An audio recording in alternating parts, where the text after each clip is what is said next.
locations from Baton Rouge to Golden Meadow, Louisiana, we've been serving the people of Southern Louisiana for over 50 years. United Community Bank, member FDIC, equal housing lender. This is Malik Neighbors with the Tigers. Are you looking for a teammate to help you achieve your financial dreams? Join my team at Louisiana National Bank to experience uncommon banking. Stop by Louisiana National Bank and visit the friendly staff or online at ln.bank, equal housing lenders and members of FDIC. Insurance companies have teams of professionals to fight your claim. If you want to know what your case is really worth, I'm Spencer Callahan. I'd like to help. Spencer Callahan is the one to see. Call 387-2323. LA filing number 16-7970. WNXX, Jackson, KNXX, Donaldsonville, and WDG2 Baton Rouge. You are listening to The Hunt Palmer Show, brought to you by Rouse's Supermarkets. Now, The Hunt Palmer Show. You are now listening to The Hunt Palmer Show, brought to you by Rouse's Supermarkets on 104.5 ESPN Baton Rouge. Locking down the middle of the day. Live from the Mercedes-Benz of Baton Rouge studios. This is Hunt Palmer.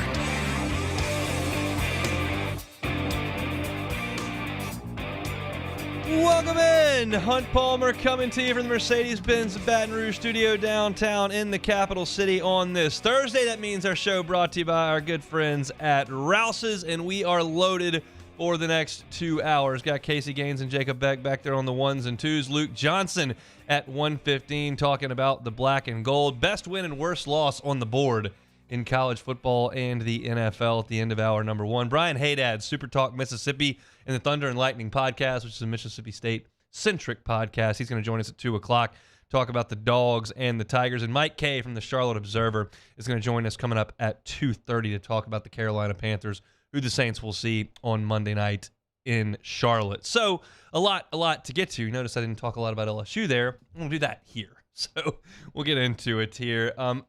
Interesting shift that I did not necessarily see preseason with what Mississippi State has done offensively through the first two games. We all know the circumstances around their coaching change and their change offensively. Mike Leach came in 2020, put the air raid in place, and Mississippi State had a really nice 3-year run. And now Zach Arnett has taken over, and he's handed the keys over to the offense and said, hey, let's be a little bit more balanced. And so they're going to attempt to be more balanced. And they've actually been very, very run-heavy to this point through 2 weeks. Now, they played Southeastern in a laugher, and they played an overtime game against Arizona. How much do we know about what they're going to do against LSU? I think a little bit, but not everything for sure. So the question is, what does this run game look like for Mississippi State? Because that was a massive question entering the season. We looked at their offensive line and said, look, this is a group that was essentially recruited to protect the passer. Mike Leach wants to put his offensive linemen up there. He wants long and lean guys. He wants wide splits. He wants defensive linemen lined up way, way outside the tackles, trying to rush the passer from a long way away. This is the air raid's identity. And all of a sudden, you're going to flip those guys and ask them, hey, we need you to put your hand in the dirt and go hit somebody and knock them off the line of scrimmage. It's a different gig.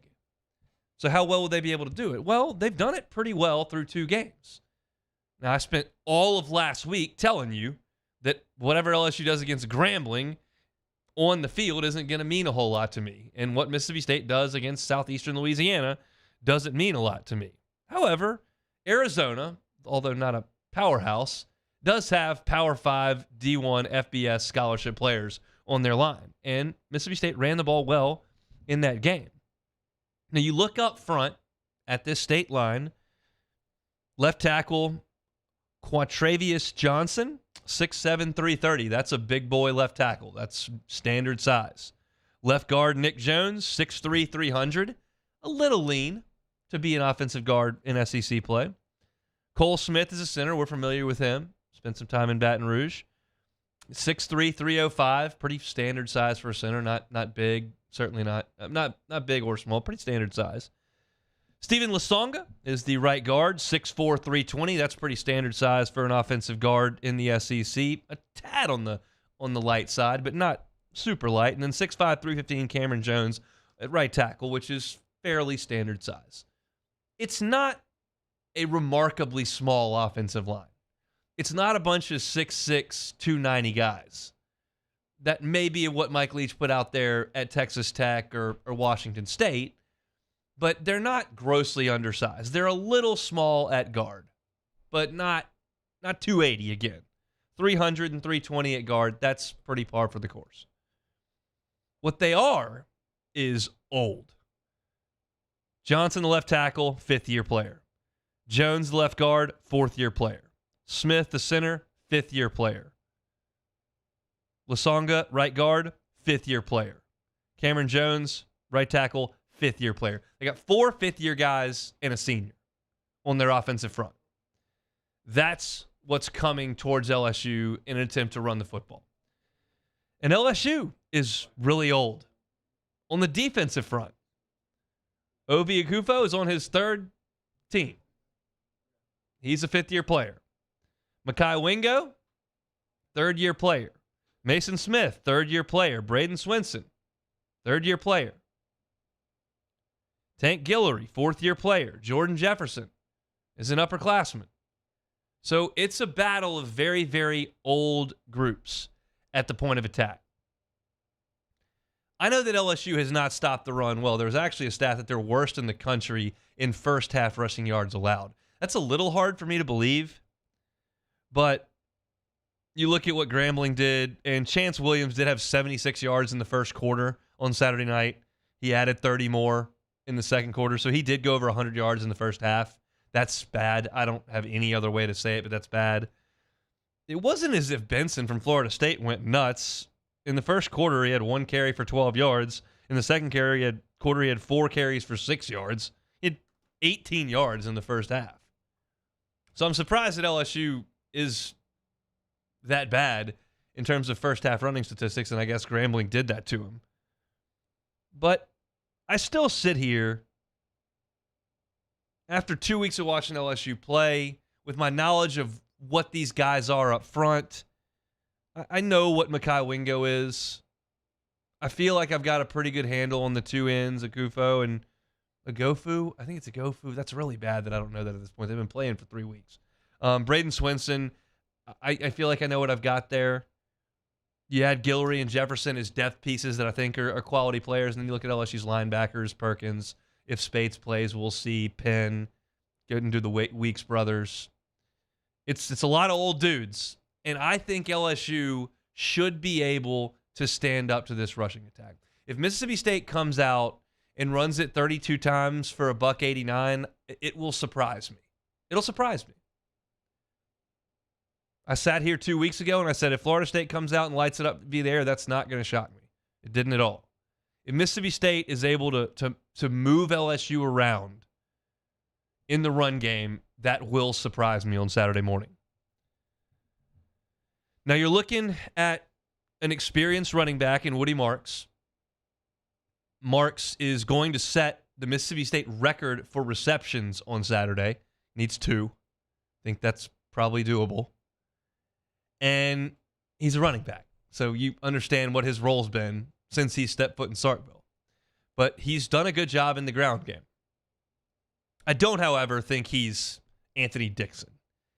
I don't think he's a top 3 round draft choice. Like, this is not one of your Alabama studs coming into town. This is just a nice SEC back.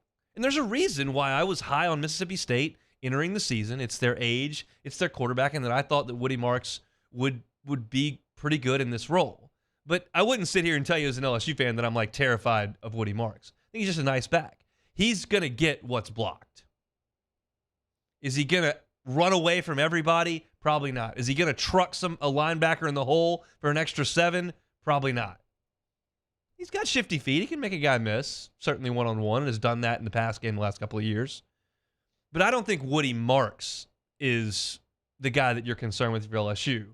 If Mississippi State's able to run the ball, it's because their offensive line's moving LSU around. That's plan number 1 for this Mississippi State offense. And they've got a plan number 2. Will Rogers is not a bad backup plan. But keep in mind, in an overtime game last week, they asked him to throw it 17 times. They're trying to be physical and run the ball. Now, the point has been brought up a couple times this week on different podcasts and shows that I've listened to, like, is Mississippi State playing it vanilla? Are they trying not to show LSU anything in games against Southeastern and Arizona? And while that sounds like a good talking point from the outside and seems like something you might want to do because you ought to be able to win games against Southeastern and Arizona, the fact of the matter is that you went to overtime with Arizona. I don't think you're leaving stuff on the shelf for LSU when you're in a one-score game against Arizona. I think you pretty much run your offense and do what you do. And what they did was keep the ball on the ground. Well, sure. You could think that Arizona's smaller than LSU, which they are, so it would make more sense to run the football at them. And you could think that LSU's secondary is vulnerable, which they have proven to be. And you might air it out more than you did last week, and I expect to see that. But I do believe, with limited information, albeit, that Mississippi State's first goal is going to be to run the ball. I think you're looking at Zach Arnett as a head coach who realized last year, the year before that, man, when you throw it a lot, if you misfire or you have a quick drive, that puts a lot of pressure on my defense. I'm tired of dealing with that. I think my defense is pretty good. I want to give them every opportunity to be great, to be rested, to be fresh. That starts with running the ball on the offensive side. That's just me reading the room. And it makes a lot of sense. So I think Mississippi State, goal one on Saturday is run the ball. I think LSU is very well equipped to slow that down. Now, you could very easily point to last week against Grambling and go, look, Grambling gashed them for a half. And I would be like, yeah, that was pathetic. I think the environment changes a little bit on Saturday morning. There's a lot of angles to this game that I'm excited to attack today and tomorrow. But I think this is the first one we needed to get to. What does Mississippi State's identity look like on offense? Because it's new, and I think it's going to start with the run. I like LSU in that matchup right now. We'll get to Will Rogers in time, who I also think is a really good player who is just taking on a little bit of a different role this year. You can see comedian Dave Chappelle live at Smoothie King Center in New Orleans Friday, September 15th. That's tomorrow. Tickets are on sale at Ticketmaster.com. 1045 ESPN giving you a chance to see Dave for free. So you can go to 1045ESPN.com and register for a chance to win tickets to that show. Dave Chappelle down there in New Orleans tomorrow. Luke Johnson covers the black and gold for The Advocate. He's going to jump aboard and talk about the 1-0 Saints next. You are now listening to The Hunt Palmer Show. Love telling you about Boudreaux's Electric. I love my sit-downs with Neil and Melissa Boudreaux. They've owned and operated Boudreaux's Electric for 40 years. 40 years. And they still run it like that small family business that it's always been. They just have a lot of high-end technology. One of the things that Boudreaux's Electric can do with your Generac generator is monitor it 24 hours a day, 7 days a week. If something fails electrically, they'll know about it immediately with that monitoring system, and they can send a tech out there to make sure it's fixed. So when you need that generator to kick on and power your home, it's ready to go. Maybe it's electrical, like I said. Maybe the kids are out there horse playing, you're not watching. Somebody throws a football, it hits something, knocks something loose. You didn't know. You're in there cooking dinner. Boudreaux's will know because they monitor it 24/7, and they'll send somebody out there to fix it so it's ready to roll. And every Generac generator that Boudreaux sells you, a free 10-year warranty comes with it. Storm season or not, power outages are an issue down here. Boudreaux's Electric can help you with that with their Generac generators. Call them at the same number they've had for 40 years. 985-397-1562. 985-397-1562. That's Boudreaux's Electric. In times of need, get a full list of phone numbers, websites, and other important emergency information on the Demco Stormwatch page at 1045ESPN.com. Bayou Chrysler Dodge Jeep Ram has $12,000 off MSRP or 2.9% for 72 months on all new 23 Ram 1500 trucks in stock. All with Bayou's 1 million mile warranty. The crew at Bayou Automotive is going to do right by you. Officially, it's a fridge full of beer. Unofficially, it's free AC. Coors Light, the official beer of everything unofficial. When is a taco more than just a taco? When it's Government Taco. Voted best tacos 3 years in a row by 225 Magazine, Government Taco puts the most delicious spin on tacos the capital area has ever seen. With creative combinations like the Magna Carrot, the Filibuster, or the Steak of the Union. Plus perfect tortilla chips paired with the best salsa and queso you've ever had. And happy hour every day from 3 to 6 p.m. and all day on Thursday. Government Taco, 5621 Government Street. Bayou Ford is taking $10,000 off MSRP on select new 23 Ford F-150 trucks. And all new Bayou Ford vehicles come with a 1 million mile warranty. The crew at Bayou Ford is going to do right by you. Life in Louisiana is like a run-on sentence. A poem that doesn't rhyme. Life is here, now. For life's moments, big and small, always there. The right card, the right care. It was a humid day, barefoot children play, looking for that summer shade. Time just slips away. Oh, Louisiana, some kind of hold on me. Like cypress stumps, your roots are planted deep inside of me.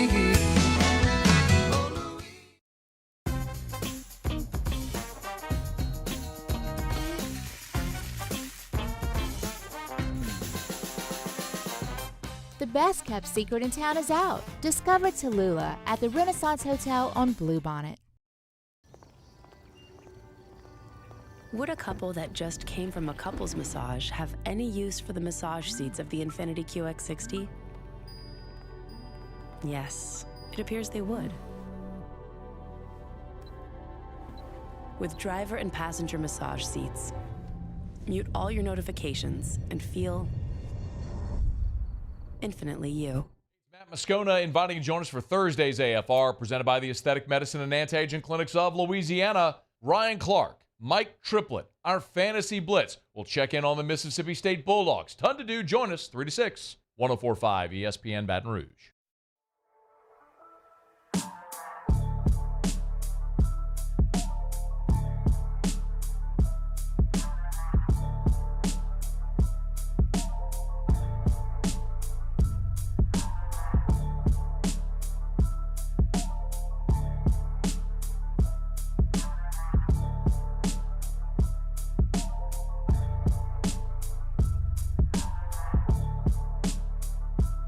You are listening to The Hunt Palmer Show, brought to you by Rouse's Supermarkets. Rolling right along here, Thursday edition of The Hunt Palmer Show. Time to talk black and gold. To do that, we bring on Luke Johnson, covers the Saints for The Advocate. Luke, how are you? I'm doing great, man. Thanks for having me on. Absolutely. The defense was obviously very good on Sunday. Let's start with the offense. What'd you think? You know what? I think there was a lot they need to get better on, obviously. Trevor Penning obviously had a really rough game, and I don't think it's really something they can consistently rely on to just, like, always send help to his side. So it's something they got to get figured out. And, I'm still waiting to see what this run game is actually going to look like. It obviously really struggled during the preseason, and it struggled again in week one. But that Titans front is really, really good. They led the NFL in rush defense last year, so I'm kind of withholding judgment on that, especially until they get Kendre Miller and Alvin Kamara back. But, man, everything else I saw I was really, really encouraged by. The fact that they couldn't protect Derek Carr very well, and they only ran for 69 yards as a team, and he still completed 70% of his balls and threw for over 300 yards. It was really encouraging to me. I think the use of their playmakers in space was encouraging. So some of these things I think they'll get figured out, and if their passing offense can just maintain what it did on Sunday, I think they'll be really good offensively. What about the play call to take a shot on third down that they ended up converting to Shaheed? That struck me as something we may not have seen last year. You? Yeah, this is a conversation I've had with a bunch of people. It's not just last year. We haven't seen that since Drew was here. Yeah. The team just like putting the game in its quarterback's hands and saying, go win it. It was really, really encouraging to see, especially out of a coach like Dennis Allen, who, like, let's be frank, like last year, his whole thing was just like, I want to trust the defense. I'm gonna put the game in my defense's hands and not be very aggressive. Last year, or if he was head coaching the team in the 2021 season, in that exact same scenario, I can almost guarantee you we would have seen the Saints run the ball 3 times, make the Titans burn their timeouts, and then trust your defense to try to guard 40 yards of the field in 2 minutes. That's a losing proposition 6 or 7 times out of 10, right? So I think it was really important that we saw in this game, first game with Derek Carr, they put the game in his hands. They called the play that he wanted to run, and they let him just go out there and cut it loose. And that was, I think, really, really important. I've heard Derek Carr speak to it a couple of times in press conferences, and we obviously saw the video that was on Twitter yesterday where he's telling everybody what's going to happen on the next drive. But did Dennis Allen speak to that decision at any point? Yeah, I actually asked him about it after the game. And, it kind of basically boils down to that. Like, they have trust in him. And, I think when the team has trust in the quarterback, it's good for the quarterback, right? The quarterback's like, okay, they have my back. And then when the team puts the faith in the quarterback and he goes out and makes plays like that, I think that builds a really positive emotions from the players and the staff and everybody involved. Because they're like, okay, we got a dude who can go out and win us a game. Like we're winning because of him and not in spite of him. I think it's so important to have that. And it was really, really refreshing to see that happen in week 1 because, again, I don't think it would have happened in the last couple of years. What is the best thing you saw about the defense? I think the best thing was they actually made the plays that were there to be made. Look, 3 interceptions. It took them 13 games last year to get 3 interceptions. It was mind-boggling how bad they were at taking the ball away last year. And really, a lot of it was just failing to make the plays that were there for them, right? Balls hitting them in the hands and them dropping interceptions and so on. And they had 5 opportunities. They cashed in on 3 of them, which I think is pretty good, right? I think the thing that kind of helped that along was their pass rush was getting home on Ryan Tannehill. They only finished with 3 sacks. I think they had 10 quarterback hits. And the result of that is a quarterback who's not making sound decisions. So those 2 things work hand in hand, and it was really encouraging to see that happen. And I thought the run defense played a pretty solid game too. Maybe if Tennessee would have committed to it a little bit more, maybe the numbers wouldn't have looked so good. But they were getting them in these 3rd and long situations, and they were taking advantage of it, which was really encouraging. Yeah, it was kind of the first real go for the newly made front, specifically inside of the tackles. You thought they passed their first test? Yeah, I think so. But I think they were better as pocket pushers. I think I still want to see this play out over another couple of weeks to see if those guys are going to be really solid against the run. Obviously, you're going into this game and you know what kind of game it's going to be. I want to see him do the same thing against Carolina, who I think has a pretty good rushing attack. I want to see him do the same thing against Green Bay, which I think you look at the last couple of years, they've been one of the better running teams in the NFL. They got to stack these games on a week-to-week basis before I'm really comfortable saying that they're going to be better in that department. But I think they're definitely more explosive there from a pass rushing standpoint. Brian Brzee had a couple of really, really nice pass rush snaps, and I think that's going to pay dividends. How big a loss is Peyton Turner? It's tough to say. I think he was having a really good camp. And I think the expectations for him were certainly much higher this year than they were in the previous couple of years. But I think they've got a couple dudes out there in Cam Jordan and Carl Granderson, and Passanio, I think, had a couple nice snaps as well. So it's going to be a blow for their rotation. But if they can just get something out of Foskey or whoever else might slide in there, I still think we're going to see the vast majority of the time it's going to be Jordan and Granderson. I think both of those guys had really, really good games this week. Luke Johnson covers the black and gold for The Advocate, our guest every Thursday here at 1:15. We'll move forward to a Monday night game with the Carolina Panthers. We'll get to Bryce Young here, but what's the storyline with this Panther team outside of Bryce Young? Well, I mean, obviously this offseason, I think they had a lot of positive momentum, especially in like May, right? They get Bryce Young, but they also they have a bunch of names on the coaching staff. Obviously, Frank Reich had a lot of success in Indianapolis. Their defensive coordinator, and I might be butchering his name here, I apologize, but Jaira Evero, he coordinated like the number 2 defense in the NFL last year. They got a bunch of big name assistants. And then they started adding like veterans to the mix. I think people were a little bit excited. They're probably like a year away though, right? I think their offensive playmakers are not super explosive guys. I think DJ Shark is probably their most explosive wideout, and he hasn't played yet this year. And then obviously, now they're starting to deal with injuries. They're starting left guard.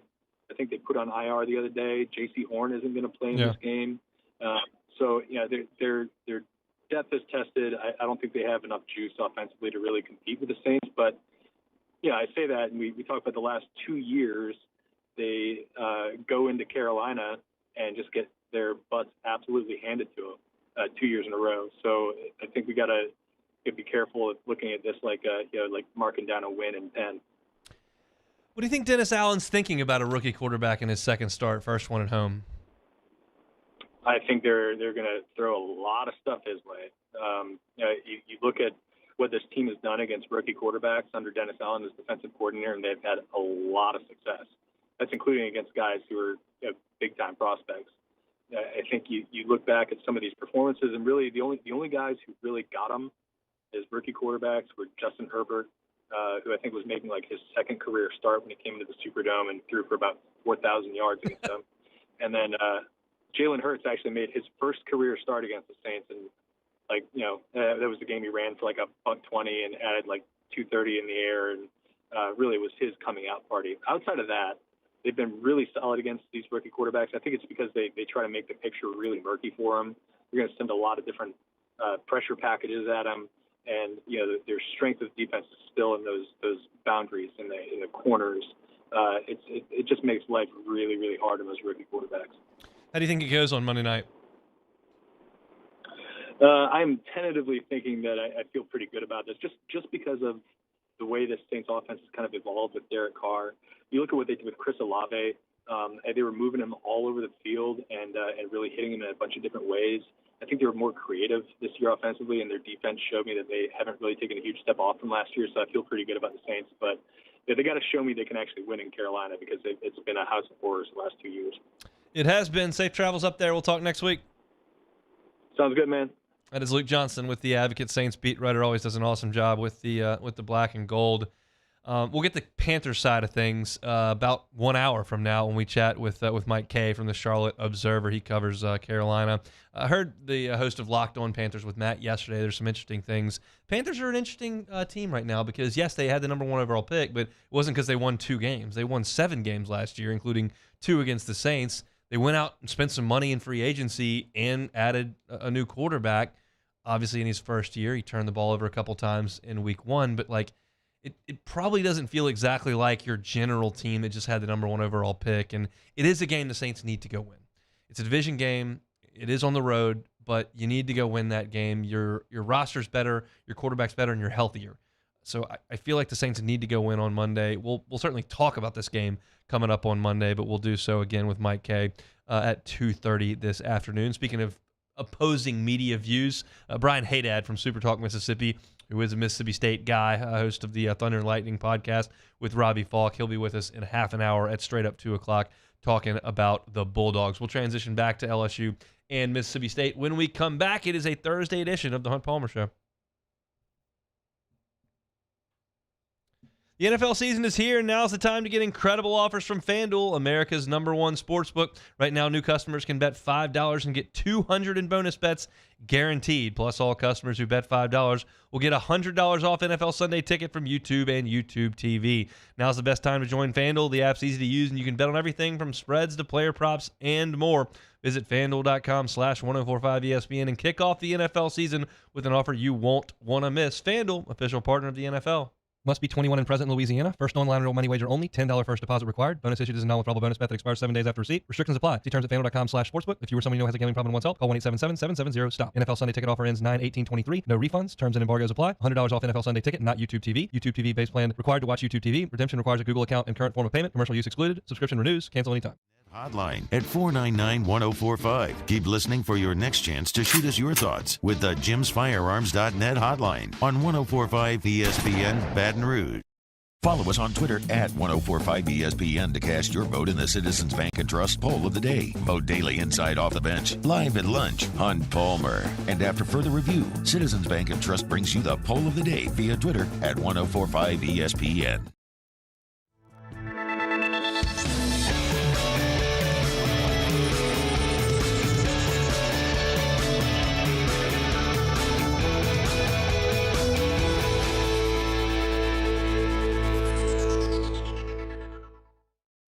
The world's leaders in obesity research, obesity medicine, and obesity science are right here. We're doing something that no one's ever done or trying to answer a question that no one's ever asked before. Pennington is a real jewel when it comes to research. We are finding the solutions to the world's worst chronic disease, which is obesity. Louisiana needs Pennington Biomedical. Gulf Coast Office Products is a nationally recognized Savin office equipment dealer based right here in Louisiana. Over 100 employees strong, Gulf Coast has the boots on the ground to support all vertical markets from education, engineering, legal, and finance. With the latest in office technology from desktop to production segment units, Gulf Coast and Savin have the perfect fit for you. Call 225-756-2644. That's 756-2644 for Gulf Coast Office Products. Scooncha, fall in the air. Fall is right around the corner, which means fall fishing is, which means it's time for you to take your boat to the next level with front-to-back boat service in a bunch of different ways. You want a custom stair job, you can have a ton of fun out there on the water. They can do that. What about a spot lock trolling motor? So you stay right where you need to in casting lines. Or sonar that's let you see the fish under the water before you cast. All of your maintenance needs as well. For 38 years, they've been at it and will continue to do so. The Sherman family of front-to-back boat service. There it is, the extra mile. On the border of expected and extraordinary. For those willing to go further. Like vans customized for work or play. With safety and tech to keep you connected. Supported by a 5-star sales, service, and finance team. And backed by the 1-star you know. So go the extra mile. It's never crowded. Because so few have what it takes to go there. Mercedes-Benz Vans. I've been doing business with Luba for 25 years. They're dependable, trustworthy. It's just the attention to detail with our clients. Our folks have years and years of experience. They're highly trained professionals. But many companies have that asset. What I'd like to think makes Luba a bit different is that we use those. Week 3 in the prep football season, we get started at 6 with Louisiana Prep Preview presented by Brock. Catholic High and U High kick off at 7, immediately followed by the Week 3 edition of Louisiana Prep Scoreboard presented by Lake Urgent Care. On YouTube, Your View and 104.5 ESPN Baton Rouge.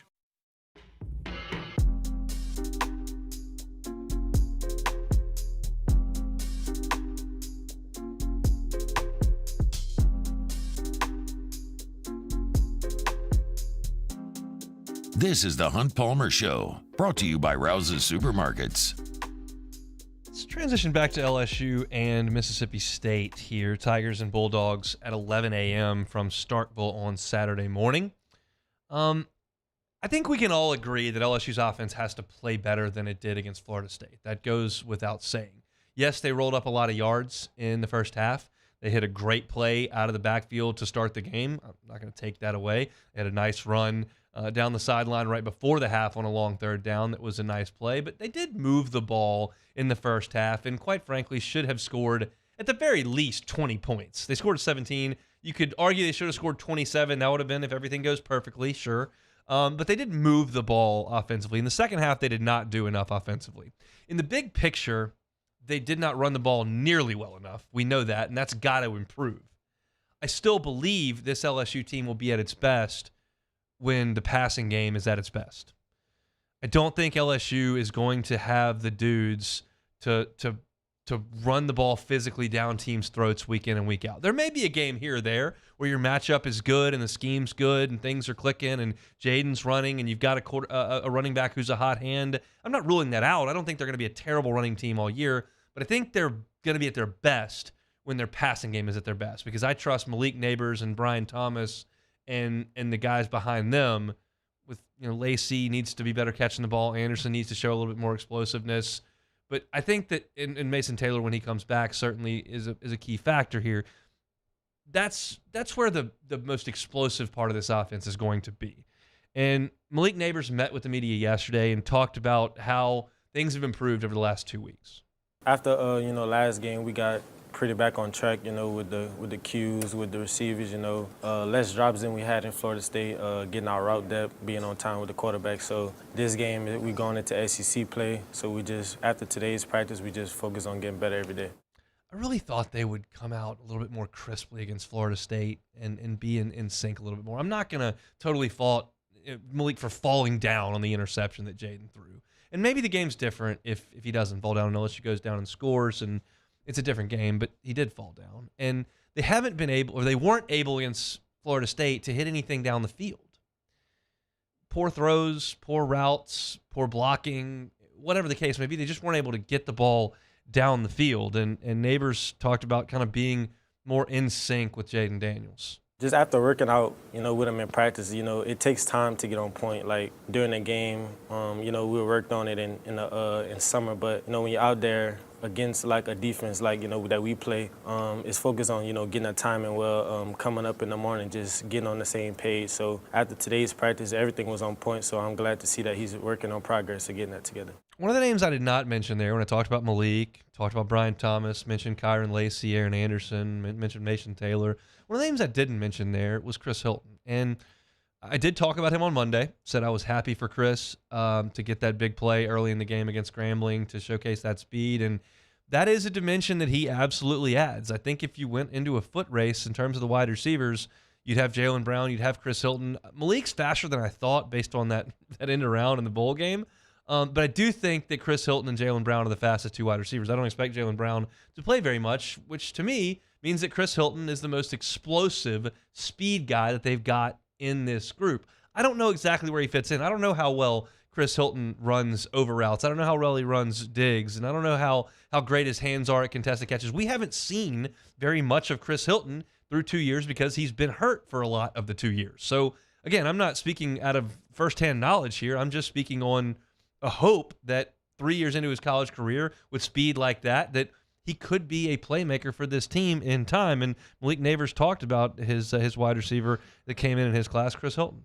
Every time he runs, it's like, it's crazy speed. We go in after practice, come back, and we see like his catapult speed, and it'd be 23 miles per hour. He'd be rolling. So just seeing him back coming off that injury that he had the last 2 years, never got to play a lot. So seeing him back in and getting his touchdowns, getting the ball to his hands, it's been really nice to see.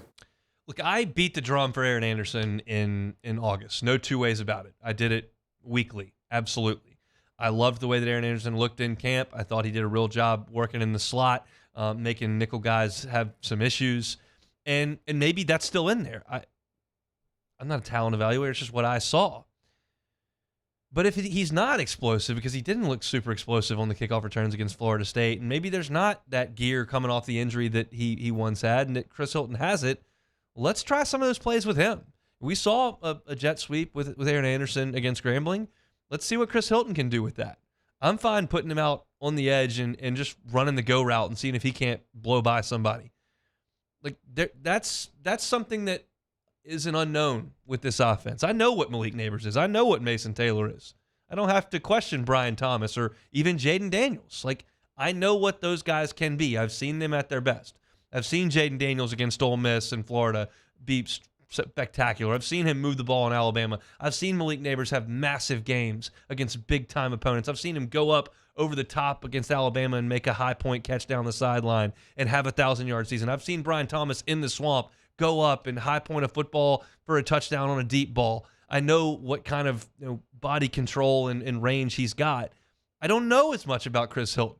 And if I'm looking for places in this offense that can grow and elevate the offense, that might be somewhere I turn. Again, I don't know. Maybe he's 4th or 5th on the depth chart, but there's something there that I'd like to see unpacked just a little bit. Whoever it is out there, they're going to have to endure the 11 o'clock a.m. environment in Starkville. If you've been to Starkville, you understand. If you haven't, you probably have a pretty good sense of what it sounds like. But I will tell you this. You can look at it on TV. You can poke fun because it only seats 58,000, whatever it is. And you can say, well, we're Death Valley at night, and our guys have played against Alabama, and they go to the swamp, and they've been in the SEC championship game against Georgia, and they went on the road and played Florida State. Like, they've seen great environments. That is all true, and I'm not trying to tell you that Mississippi State's got a much better environment than one that you're pointing to in the recent past that these guys have played in. I'm telling you that Mississippi State does have a good environment, and it is super loud with cowbells. That's just they're loud in general, and there's 30,000 of them ringing. It is an environment, and the Mississippi State players love to play in front of it. So Malik Neighbors talked about going up there and handling a little bit of a loud environment. I say going into my freshman year, after hearing about it, I didn't really know what I was getting myself into. It was my first game that I actually started, so flowers in my stomach, I was jittery about just being out on the field. But it was pretty loud, but now that I'm, experienced about loud crowds, I feel I can just focus in on getting my job done. I was thinking, wait a second, he was committed there. Like, why would that have been new to him as a freshman a couple of years ago? He committed to Mississippi State. And I think, wait a second, these guys dealt with COVID when they were coming out and couldn't do anything. They were doing their visits on Zoom at a given point. So it makes a little more sense that Malik Neighbors, didn't get the full Mississippi State experience coming up and going through visits because you're having to deal with the COVID issues. But I'll tell you this, it is very loud. I do take some real comfort in the fact that Jaden Daniels has dealt with loud crowds on the road in his college career. This is year number 4 for him. He understands what the communication needs to look like, what the silent counts need to look like, what audibles and hand signals, and he won't be uncomfortable communicating in a loud environment. I think that's a good thing for LSU. They'll also have to deal with Zach Arnett's defense, which, as I've mentioned a bunch of times, and we'll probably do again tomorrow, this is a Mississippi State team that's going to start probably 10 seniors and a junior on defense. And this is a defense that was pretty good last year, that moving into this year should be pretty solid. Again, they did force 4 turnovers in the first 4 drives against Arizona. They also gave up some yards to Arizona. So I think it's a good unit, but that remains to be seen this year. Malik Neighbors talked about what he's seen on tape from this Mississippi State defense. More off covers that me and Jaden have saw outside the corners. A lot of 3-down, moving the jack out, get on page with him about how to run different routes on the jack. So it's a lot of just drop coverage that they do a lot. It's going to be a lot of open holes that we can hit. If you remember, we played Zach Arnett's sound back on Tuesday talking about dealing with a mobile quarterback. And he went through all the different iterations of defenses that you can run when you've got a quarterback that is very capable of moving. And Mississippi State, especially if Alabama changes quarterbacks to Buckner, won't play anybody that runs better than Jaden Daniels all year. So this will be that amplified because of Jaden Daniels' ability. And what he said was, you probably have to play a lot of zone to keep eyes on him. And when you play zone, you're not as tight on your coverage because you're covering an area and not a man. And Malik is kind of echoing that in this comment. And last week, Arizona had a mobile quarterback in Jaden DeLaura, who runs around a lot. He doesn't run as good as Jaden Daniels, and he takes a lot more chances than Jaden Daniels, but he does run around a good bit. And when I see that Malik Neighbors saw that, I think that's a lot of what you're going to see is Mississippi State playing zone coming up on Saturday. And I caution you to that because if you play a lot of zone, you're really trying to keep everything in front of you. You're not trying to get beat deep. So a lot of shots might not be there. And Mississippi State might be content with Jaden Daniels to say, okay, we're going to rush 3 or 4, maybe spy, keep you in the pocket and make you throw. And what would be open against a zone with a muddled rush is a lot of 5 and 6 yard throws. That's kind of what the zone allows for. It could be crossing routes where you sit down in the middle of it, could just be a stop route and sit down, but a lot of it is short and intermediate. So keep that in mind as we move towards Saturday's game. If Zach Arnett's true to his word, saying that if you play a mobile quarterback, you probably have to do a little bit more zone coverage, and Malik Neighbors is telling you they're watching Mississippi State on film and they're playing a lot of zone coverage, it might be a lot of underneath throws for LSU coming up on Saturday, but we'll just have to learn Saturday coming up at 11 o'clock. When we come back, best win and worst loss on the board for the NFL in the top 25 in college football. Got some SEC flavor to it this time around. Come back on the Hunt Palmer Show. The Hunt Palmer Show. LWCC is Louisiana Loyal, elevating and celebrating champions of Louisiana. Marucci Sports, absolutely a champion of Louisiana. Marucci's huge now. MLB teams, all of them, have guys on their team that are using Marucci equipment, but that doesn't mean it wasn't founded right here in a backyard in Baton Rouge. I always talk about my guy Anthony Rizzo, former Chicago Cub, my captain. He uses a Marucci bat. He also comes down to an LSU game most years. Marucci helps him out with his equipment. And it's not just a couple of bats for big leaguers here and there. Look, they've gone through pioneering initiatives like the Baseball Performance Lab right here in Baton Rouge, and they've expanded their workforce by 137%, helping to attract and keep top talent right here in Louisiana. And in terms of the economy, what does Marucci do? Well, they host the Marucci World Series, for one. That serves as a tourism juggernaut. Thousands of youth athletes, families, coaches come into Greater Baton Rouge every summer in July. Marucci Sports, such a great story here in Baton Rouge and doing great things in our city and, of course, in our state. If you know a champion of Louisiana like Marucci Sports, go to lwcc.com/champions and nominate a champion of Louisiana. We can tell their story on lwcc.com and right here on the Hunt Palmer Show. Marucci Sports, a champion of Louisiana. LWCC is Louisiana Loyal. In times of need, get a full list of phone numbers, websites, and other important emergency information on the Demco Stormwatch page at 1045ESPN.com. Gulf Coast Office Products is a nationally recognized Savin office equipment dealer based right here in Louisiana. Over 100 employees strong, Gulf Coast has the boots on the ground to support all vertical markets, from education, engineering, legal, and finance. With the latest in office technology, from desktop to production segment units, Gulf Coast and Savin have the perfect fit for you. Call 225-756-2644. That's 756-2644 for Gulf Coast Office Products. Bayou Ford is taking $10,000 off MSRP on select new 23 Ford F-150 trucks. And all new Bayou Ford vehicles come with a 1 million mile warranty. The crew at Bayou Ford is going to do right by you. I've been doing business with Luba for 25 years. They're dependable, trustworthy. It's just the attention to detail with our clients. Our folks have years and years of experience. They're highly trained professionals, but many companies have that asset. What I'd like to think makes Luba a bit different is that we use those talents in a way that truly is dedicated to serving the needs of the folks who depend on us.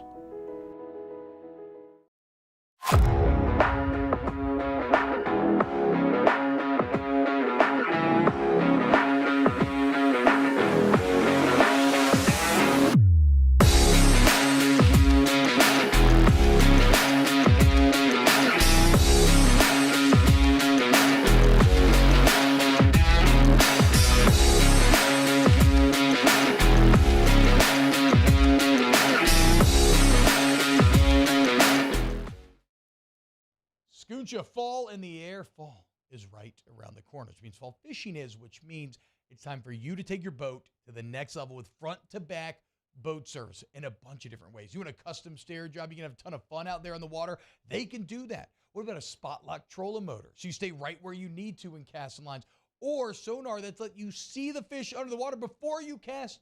All of your maintenance needs as well. For 38 years, they've been at it and will continue to do so. The Sherman family of front-to-back boat service. There it is, the extra mile, on the border of expected and extraordinary, for those willing to go further. like vans customized for work or play, with safety and tech to keep you connected. Supported by a 5-star sales, service, and finance team, and backed by the 1-star you know. So go the extra mile. It's never crowded, because so few have what it takes to go there. Mercedes-Benz Vans.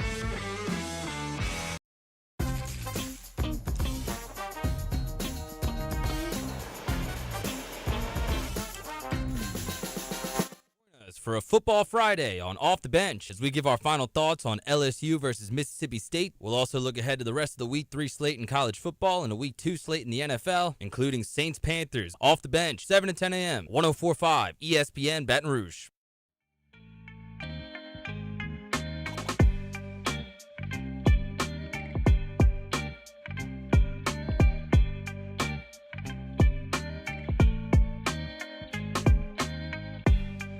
You are listening to The Hunt Palmer Show, brought to you by Rouse's Supermarkets.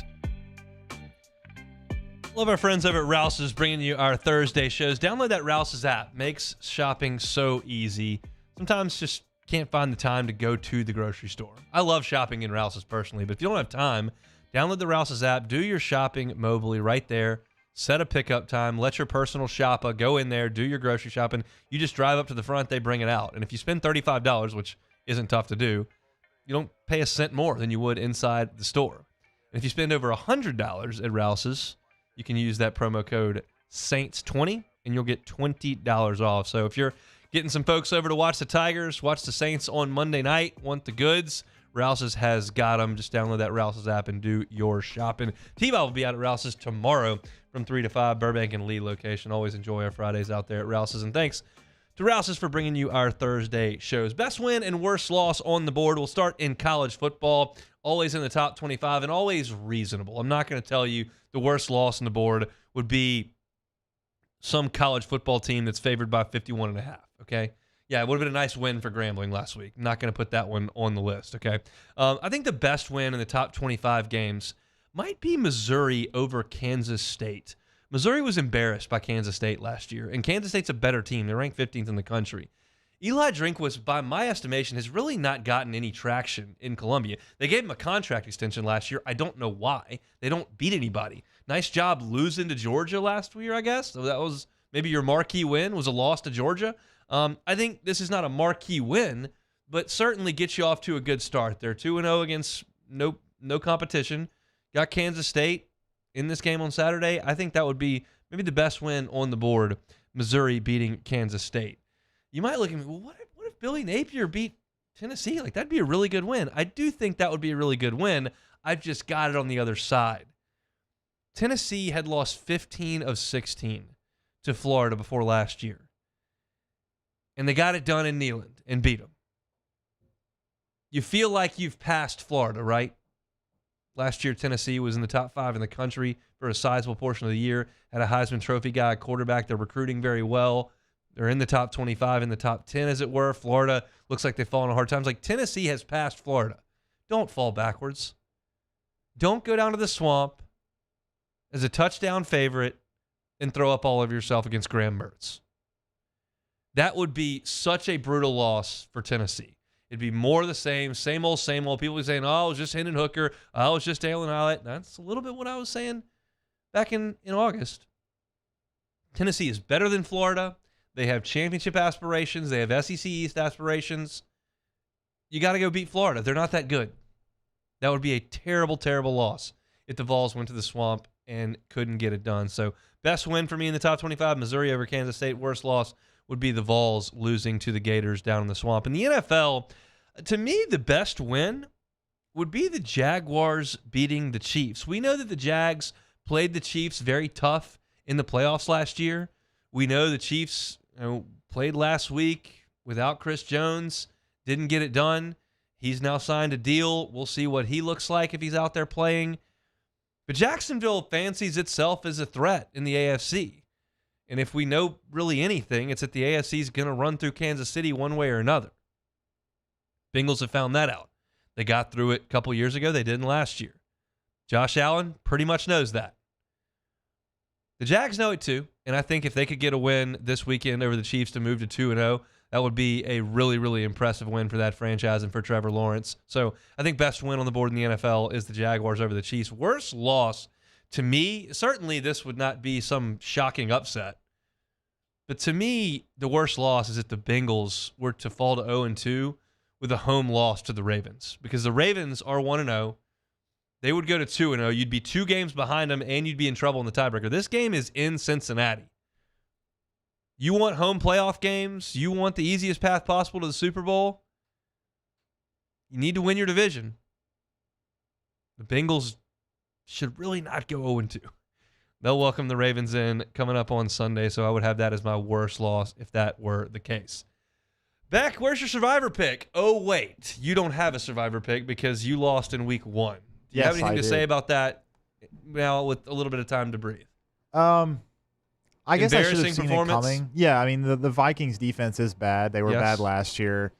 And just got to respect the Buccaneers for winning that game. Okay, respect the Buccaneers. They're terrible. No respect to you. You're out on Survivor. I'm out. That's a poor effort. We'll see you next September, all right? Yeah. My Survivor pick, I'm going to see how long I can go. Do we think I can get to week 8? Yeah. Do we think I can get to week 10? No. You don't think I can get to week 10? I think right? week 9 is where you lose it. At least. All right, so the goal is going to be to get to week 10. Yeah. I've got one in the rearview mirror. Got a victory last week. I of course took a lock, took the Ravens. They got it done, and I'm going to lean on a team that actually lost in week 1. I'm going to go with Buffalo, and I'm going to take Buffalo at home against the Raiders.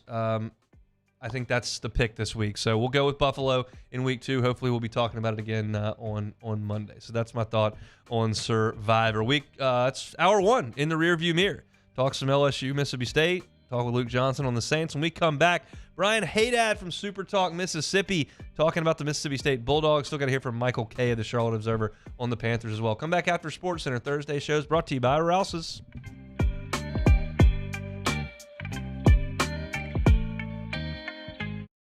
Bayou Chrysler Dodge Jeep Ram has $12,000 off MSRP or 2.9% for 72 months on all new 23 Ram 1500 trucks in stock.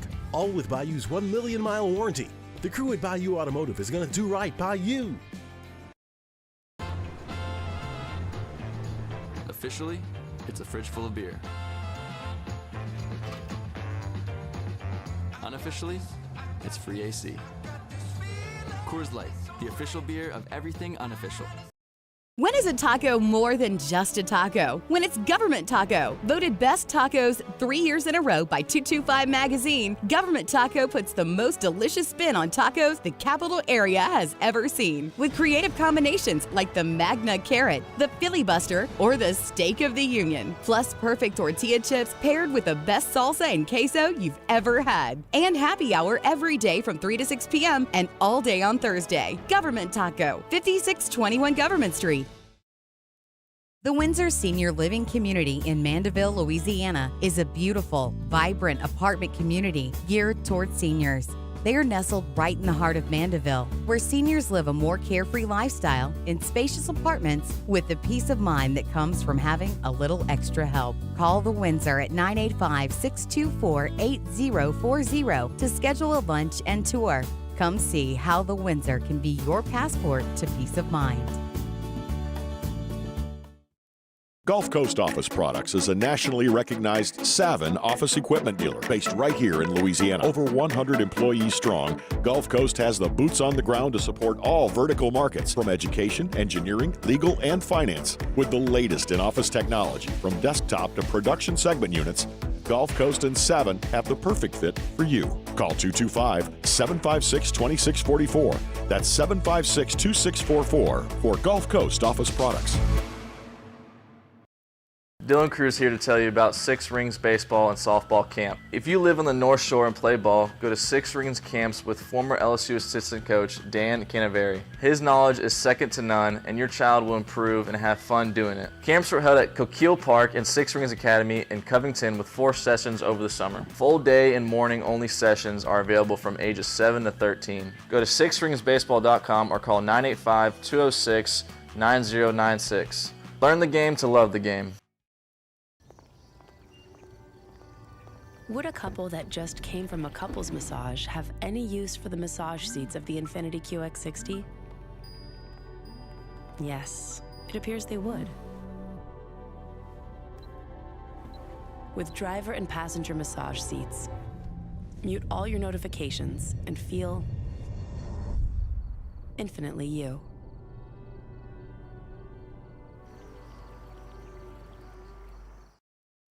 Scooncha, fall in the air. Fall is right around the corner, which means fall fishing is, which means it's time for you to take your boat to the next level with front-to-back boat service in a bunch of different ways. You want a custom stair job, you can have a ton of fun out there on the water. They can do that. What about a spot lock trolling motor? So you stay right where you need to in casting lines.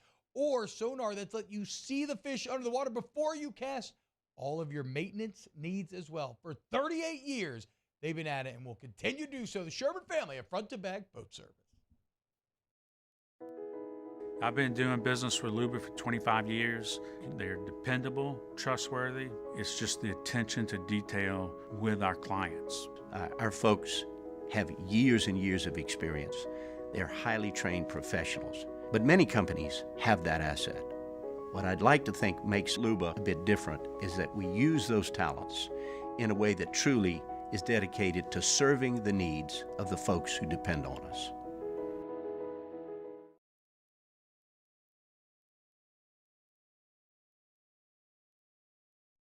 Sports Center.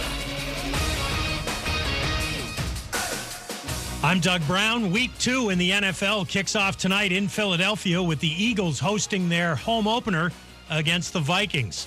ESPN's Todd Archer reports Cowboys wideout Brandon Cooks has a slight knee sprain, but may be able to play Sunday against the Jets. The Bills will host the Raiders on Sunday. That'll be Buffalo's home opener after their Monday night loss against the Jets. Bills quarterback Josh Allen turned the ball over 4 times in that game. ESPN's Dan Orlovsky. Someone's going to have the courage to sit there and go, Josh, we got to grow up. You're one of the best players in the league. You are unquestionably our best player. But when we get reckless with the football, we hurt our football team. And that has to stop. Dan Orlovsky on Get Up. The Red Sox fire Chief Baseball Officer Chaim Bloom today after 4 years on the job. In those 4 years, Boston finished last twice and could finish there a third time. Red Sox and Yankees playing a split doubleheader today, 5th inning at Fenway. Boston leads it 1-0. Think O'Reilly Auto Parts for all your car care needs. They're close, convenient, and have the parts you need fast, along with excellent customer service from professional parts people you can trust. Stop by your local O'Reilly Auto Parts today or visit O'ReillyAuto.com. Ladies and gentlemen, may I direct your attention to something quite extraordinary? Now, the Hunt Palmer Show. The Hunt Palmer Show on 104.5 ESPN Baton Rouge. Brought to you by Rouse's Supermarkets. Live from the Mercedes-Benz of Baton Rouge Studios. This is Hunt Palmer. We are working towards the weekend here. Hunt Palmer Show, 104.5 ESPN Baton Rouge. In that weekend, LSU will take on the Mississippi State Bulldogs up in Davis-Wade Stadium, 11 o'clock kickoff. Got to hear about the Dogs. So we'll go out to the Jim's Firearms Hotline. Brian Haydad from Super Talk Mississippi joins us. Brian, thanks for the time. How are you? What's going on, Hunt? Appreciate having me on. Absolutely. You say in your Twitter profile that your team biscuit. Is there anybody that's not on that team? Because I need to be made aware of that if there is. There are those that are on Team Cornbread, and I am not on that. Oh, come on. That's a travesty. I thought you were going to say like bagel or English muffin or something, but even cornbread's not going to get it. Team biscuit all the way. I'm right there with you. Glad to be on your team. It's we're the good guys in this situation. LSU and Mississippi State. It's the longest rivalry in LSU history. Dates back the furthest, and they won't play next year. Does anybody in Mississippi State land care about that? We've talked about it some, and it's not the same as Alabama, right? Because Mississippi State fans, by and large, have been celebrating the loss of Alabama on the 2024 schedule. With LSU, I mean, that's a fun rivalry for State. The trips to Tiger Stadium are great. I'm a big fan of the Tiger Stadium atmosphere. And, State, in recent years, obviously the previous 30 years, they have only beaten them 3 times, but 3 of those wins have come in the last 9 years. So State's been more competitive in this series lately. So it's not exactly being mourned, like the Egg Bowl would be if it went away. But Yeah. at the same time, there are State fans who, especially for me, I have a lot of LSU fans in my family. This is a big deal for us every year.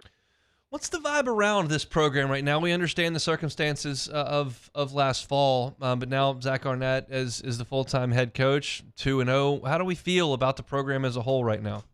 There's an air of confusion after last week because, we spent the whole offseason talking about Kevin Barbay's offense was going to stretch the field more vertically and obviously there were going to be more of an emphasis on the running game. But you saw last week, State only threw the ball 17 times. That's a career low in attempts for Will Rogers, who was used to throwing the ball 40, 50 times a game. But so, what they saw last week was kind of not what was advertised from Kevin Barbay all offseason. So right now, Mississippi State fans are just sort of wondering, what is this team actually going to look like going forward? Is that what we saw against Arizona? Is that what the team is going to be in the coming weeks? Or is there a new game plan being put together for this LSU team on Saturday? What do you think about the game plan against Arizona specifically? They just thought they had a matchup up front, or that's what they want the identity to be? I think they thought they could just get away with being vanilla. That's what I want to think anyway, because if that was just the game plan, then that's a poor game plan. If that's what you go into this week with LSU, you're going to lose that game very, very badly. I think that early in the game, they were really dominating the line of scrimmage. They were getting 6-7 yards a pop. But they were just so unwilling to throw the football that eventually Arizona just loaded up the box, and those 7-8 yard runs became 2-3 yard runs, and State never adjusted out of it. It was really weird when you think about having an experienced quarterback like Will Rogers, who you would feel pretty comfortable putting the ball into his hands. State just did not do it. And unless they were just trying to play vanilla to keep things off film for this particular game with LSU, I don't understand that game plan at all. I know somebody who probably liked the game plan, and that's Woody Marks, who is going to become Mississippi State's all-time leading receiver coming up on Saturday, but is getting to carry the ball quite a bit more than he has. Is he ready to be an every-down bell cow SEC back? That's a good question because, he's not the biggest back in the world, but he's definitely run the ball very well these last couple of weeks. He's had more carries in these last two games than he probably had in the last 5 or 6 games combined of 2022. I feel like we should clarify for your listeners that when we say he's going to become State's all-time leading receiver, we don't mean as a running back. Yeah, right. I mean he will be Mississippi State's all-time leading receiver as a receiver. He will have more catches than anybody else in Mississippi State history when he catches his first pass on Saturday. That is nuts, but really not when you think about the history of Mississippi State and then you think about what they've done for the last 3 years. I heard your interview with T-Bob on y'all's Thunder and Lightning podcast and kind of understand where you're coming from on this game, and we're all kind of looking at the same thing, but I want your opinion here for our listeners. Sure. We're all a little iffy on this secondary with LSU. Now, Jordan Travis is great, and Keon Coleman's great, and that Florida State team's going to be very, very good, but I think Will Rogers is really good. What do you think that Mississippi State is prepared to attack LSU's secondary, as suspect as it may be? That's the $1 million question for me right now. I think they can because I know Rogers can do it, and State has got good wide receivers with Tulu Griffin and Justin Robinson, Xavier Thomas. They've got some talented guys there who can be matchup problems. But last week just sort of threw my head for a loop watching that team run the ball so much and being not just unable but unwilling to throw the football down the field for anything. So if I'm Mississippi State, I think I would come out wanting to attack LSU in the secondary and then maybe come back to the running game later in the game when you've got them on their heels a little bit. But I don't know what's going to happen on Saturday. And if State tries that same game plan, LSU is just going to load up the box, and it'll be a really long day for Mississippi State. If they take some shots early, though, I think they can get to the Tigers. And that's the thing, is that it was the passing game even was really around the line of scrimmage. You think if you're going to run it a bunch, you'd want to throw it over the top of that a lot. It was curious, and I think we'll probably get our answers on Saturday. Brian Haydad is our guest. Super Talk Mississippi, Monday to Friday, 3 to 6. And Thunder and Lightning podcast, which I was just mentioning there, where T-Bob was a guest earlier this week. On defense, it's a very old group. I think maybe 10 seniors and a junior, and the same 2 guys that were running the defense. Does this figure to be a strength of the team? Yeah, I would think so. I mean, like you mentioned, there's just so much experience. You've got guys like Jaden Crumity, Bookie Watson, Jet Johnson. I mean, these are grown men at this point. These are 23, 24, 25-year-old guys playing college football. And they've been around. They've seen everything. Watson and Johnson, those 2 leading tacklers in the SEC. Johnson was the SEC Defensive Player of the Week last week. He had 10 tackles and a couple of picks. Crumedy is a veteran guy. The secondary is where the new faces are, and there's, you've got a couple of transfers there. But even there, a guy like Marcus Banks, who transferred in from Alabama, he played at Alabama for 3 years, and now 2 years at Mississippi State. So they've been around. It's not a lot of freshmen on this group, and they are very, very experienced. They don't have there's not a superstar. There's not a Jeff Simmons or a Montez Sweat on this defense, but they're very smart. They're very experienced, and they get after it. So, obviously, 4 turnovers to start the game against Arizona. That's as good as you can do. But after that, Arizona did put some points on the board. Jaden Delora is kind of a wild card back there at quarterback. But what went wrong for Mississippi State defensively when Arizona did start to move the ball and score some points? It should make LSU fans happy that it was State's kind of inability to get Delora on the ground. He was able to scramble. He ran the football effectively and was able to extend plays with his legs. So if you're an LSU fan and you're thinking, well, Jaden Daniels is a better runner, a better athlete than Jaden Delora, you're right. And that's a big concern for Mississippi State. And it was last year too, Hunt. I mean, if you watch that game, Daniels' ability to make plays with his legs is really what got LSU back into the ball game when State took that early lead. So that's a concern for Mississippi State. They've got to find a way, I think, that as much as you can, because I don't think you can do it all the way, to neutralize the running threat that is Jaden Daniels. Special teams, if it came down to a 40-yarder, how would Mississippi State feel? That's a good question. They have a true freshman kicker who was SEC co-freshman of the week, the first week of the season. Kyle Ferry is his name. He missed one last week and then came back and had one later in the game. So he's 3 for 4 on the young season. But, I mean, you're talking about sellout crowd, SEC game, and it came down to that. I mean, how is a true freshman going to react? That's the question. One more question here, and I don't know if a lot of my listenership cares, but it's my show, my name's on it, so I get to ask the questions here. Do we think that Chris Lemonis gets it figured out this spring? Oh, man, we're going to do baseball? Mm-hmm. I don't need details, but just like big picture, like it's been pretty shocking the last 2 years. That's the correct word to use, and honestly, I mean, they struck out on most of their big targets in the transfer portal. They wanted Luke Holman, who ended up at LSU. They wanted Braden Montgomery, who ended up at Texas A&M. They just didn't address the pitching issue. So unless the guys they've got on staff right now, guys like Jerangelo Sanjay and Bradley Lofton, take a big step forward, I got a feeling that in come late May, we're going to be talking about a coaching search up here in Starkville. Whew, that's wild to think of when you think of where we were 2 years ago. But yeah, it moves quick. Thanks so much for your time, Brian. Enjoy the football on Saturday. Appreciate it, Hunt. He's Brian Haydad, Super Talk Mississippi, there with Richard Cross. Does an awesome job, and they've got a great podcast, Thunder and Lightning. If you want some information on the Mississippi State side of things, Thunder and Lightning is great. I mentioned they had T-Bob on this week. They had Koki Riley on this week from the LSU side, and he and Robbie Falk do a really good job of breaking things down from the Mississippi State side. I think it's an interesting game. I think a lot of us are honing in on the same stuff. We all kind of honed in on the same stuff in the Florida State game, and that went Florida State's way. Most people are kind of thinking LSU's way at this point because of Mississippi State's game plan on Saturday. And it's just curious to see what shows up in this game on Saturday morning in Davis-Wade Stadium. Brian Haydad, appreciate him for giving us a little bit of time. We'll chat with Panthers coming up with Mike Kay of the Charlotte Observer. That's in 15 minutes. When we come back, a little more LSU and Mississippi State talk. It's the Hunt Palmer Show. You are now listening to the Hunt Palmer Show.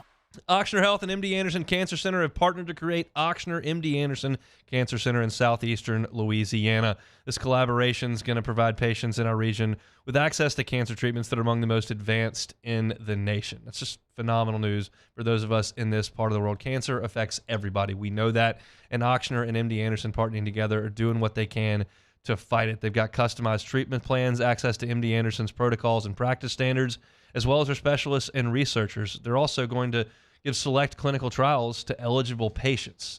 7 locations offering expert care across New Orleans, St. Tammany, and Baton Rouge. And Ochsner and MD Anderson are going to work together to certify additional sites moving forward. If you'd like more information on Ochsner MD Anderson Cancer Center and their continuing fight each and every day against cancer, visit ochsner.org.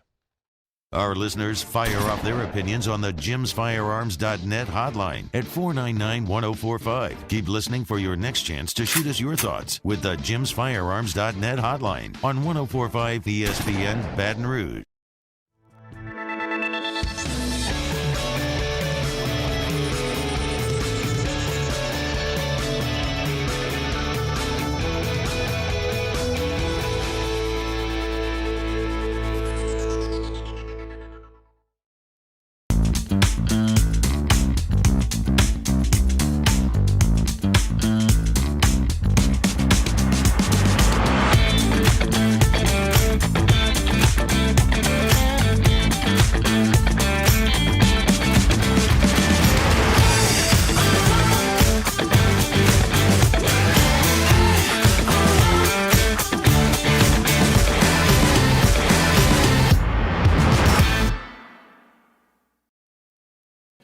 At Relief Windows, we're more than windows. We're windows, doors, hardy plank, and vinyl siding.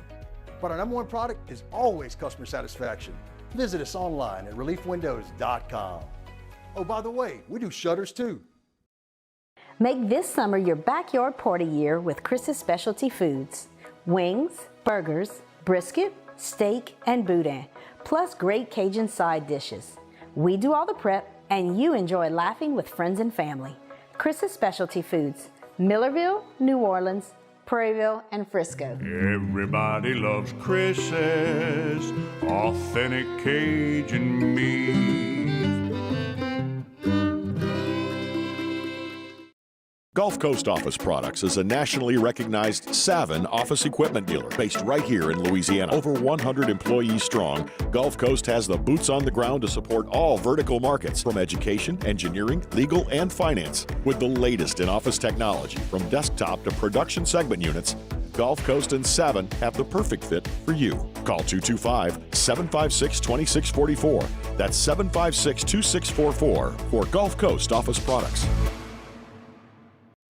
Dylan Cruz here to tell you about Six Rings Baseball and Softball Camp. If you live on the North Shore and play ball, go to Six Rings Camps with former LSU assistant coach Dan Canaveri. His knowledge is second to none, and your child will improve and have fun doing it. Camps were held at Coquille Park and Six Rings Academy in Covington with 4 sessions over the summer. Full day and morning only sessions are available from ages 7 to 13. Go to sixringsbaseball.com or call 985-206-9096.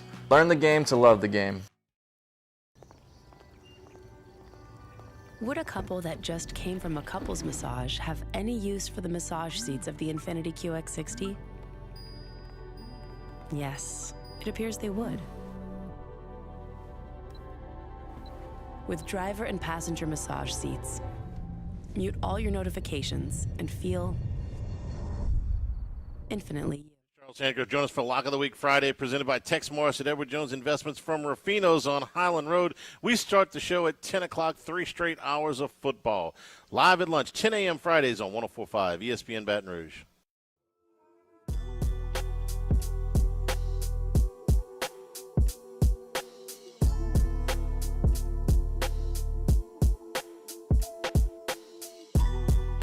This is the Hunt Palmer Show, brought to you by Rouse's Supermarkets.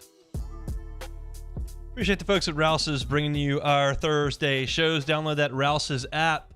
Saints 20 on your orders over $100. Save $20.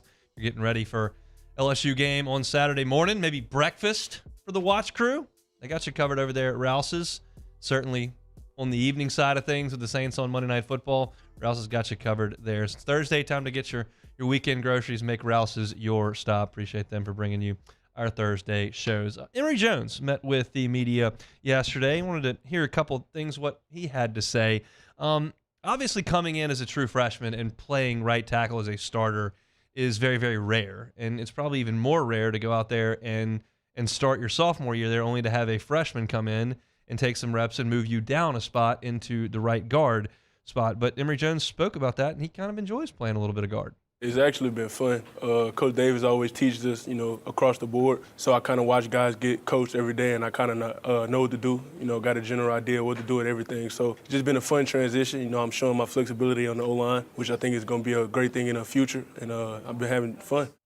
That for sure is true. If you can get to the NFL level and prove that you can play guard and tackle, that really adds value because you can play 2 spots and they don't have to use 2 roster spots on that. Now, I know there are a lot of you out there that don't give a rip what guys can do in the future, and the Harold Perkins sirens go off in your head, and I get that. It's all about what LSU needs to do, but there's got to be a focus on your professional life moving forward, and I think Emory has that, all the while doing what he can to make LSU as good as it can be. And if that's play guard, then it's play guard. And if he's playing guard, that means Lance Hurd is going to play tackle, and he's going to need a little bit of help in that regard. Now, it's a nice thing for Lance Hurd to be able to look immediately to his left and go, hey, by the way, you just did what I'm doing here, playing tackle as a freshman in the SEC. What's that like?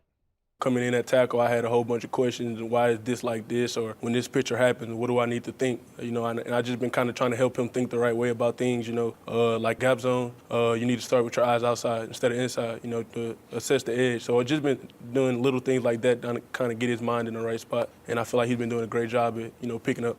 That's a big deal because coaches can coach and they coach and they coach, but the firsthand experience from a peer, I think, is really huge. And I think we can all tell that this is heading one direction. This is heading to a right side of the offensive line that is Lance Hurd at right tackle and Emory Jones at right guard. It may not start that way to open the game on the road in the SEC on Saturday morning. Maybe not. At some point, Lance Hurd is going to come in. And it would shock me if we got to Thanksgiving and Lance Hurd was not the starter at right tackle. I think that is just too obvious a path. It was very obvious to us when we went out to the scrimmage with 2.5 weeks to go before the season started, and you looked up and they were trying Lance Hurd at right tackle with the ones.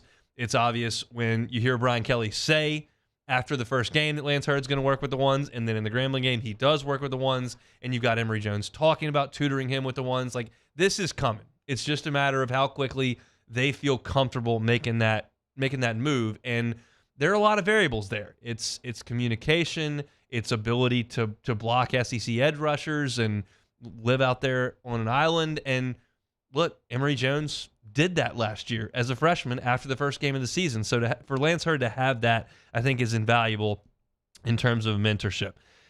The question is, how much does it improve your offensive line? And Emory Jones spoke to what he's seen from the offensive line over the last 2 weeks. I've seen us improving as far as like playing as one. It's hard to get 5 guys to be thinking the same mindset, and I think Charles Turner, our center, has been doing a great job at communicating to everybody, make sure everybody knows exactly what to do. And I feel like everybody's kind of buying into the process. Coach Kelly always talks about the process, and I feel like in that room, we all are buying into that. They got a dose of medicine against Florida State. There's really no other way to say it. LSU couldn't run the ball at all. They got stuffed on 4th downs early in the game.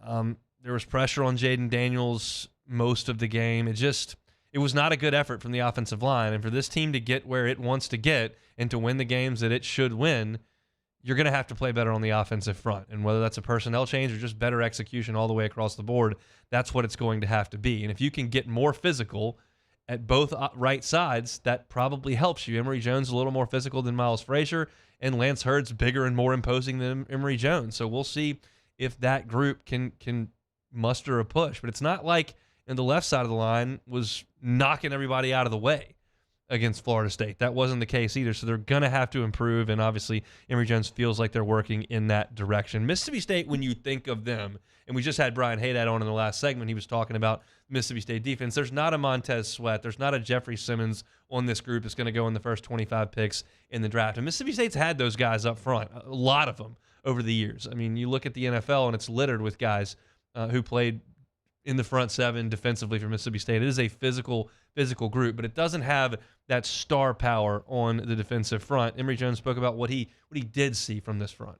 They don't have a whole bunch of star players, so what they do is kind of move guys around a lot. Like every play, first, second down, they're moving guys, line games, stuff like that, just kind of making you play it true. You got to be able to respond to movement, and I feel like in our O-line room, we're doing a great job of doing that. We're buying into the game plan. Everybody's, bought in. So I feel like we're going to do great blocking their movement and, bust some runs.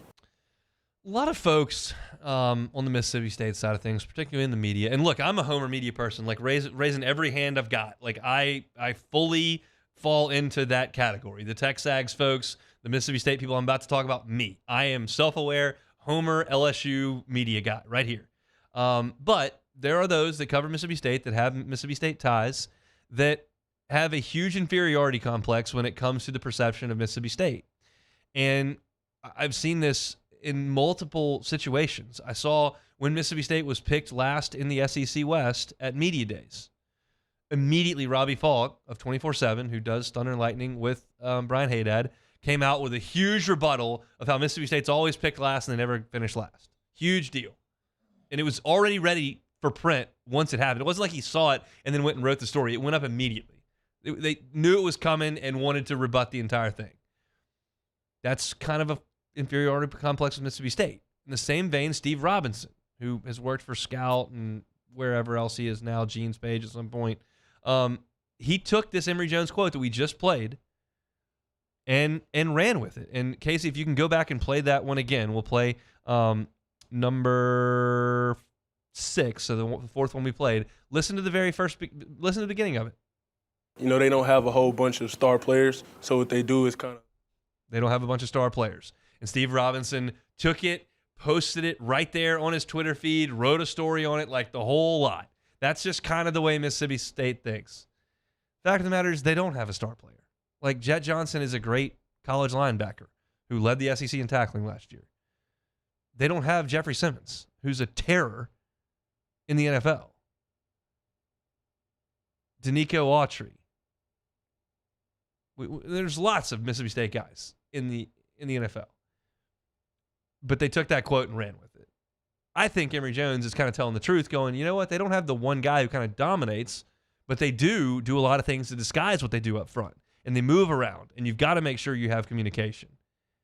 And I think this is a good Mississippi State defense. There's a reason I picked this team in my power rankings as the 5th best team in the SEC when they haven't done a ton through 2 weeks to prove that. It's because I think with Zach Arnett calling this defense, with as many seniors as they've got, they're going to be pretty tough on their home field. And hopefully LSU can block them. I mentioned the front, the environment is a factor here too. Yeah, I'm excited. I never got to experience the cowbells. I kind of just heard it on the TV, and you can hear the announcers talking, and you hear the bells ringing. So it's going to be exciting to kind of be in that environment and kind of getting that in that stadium.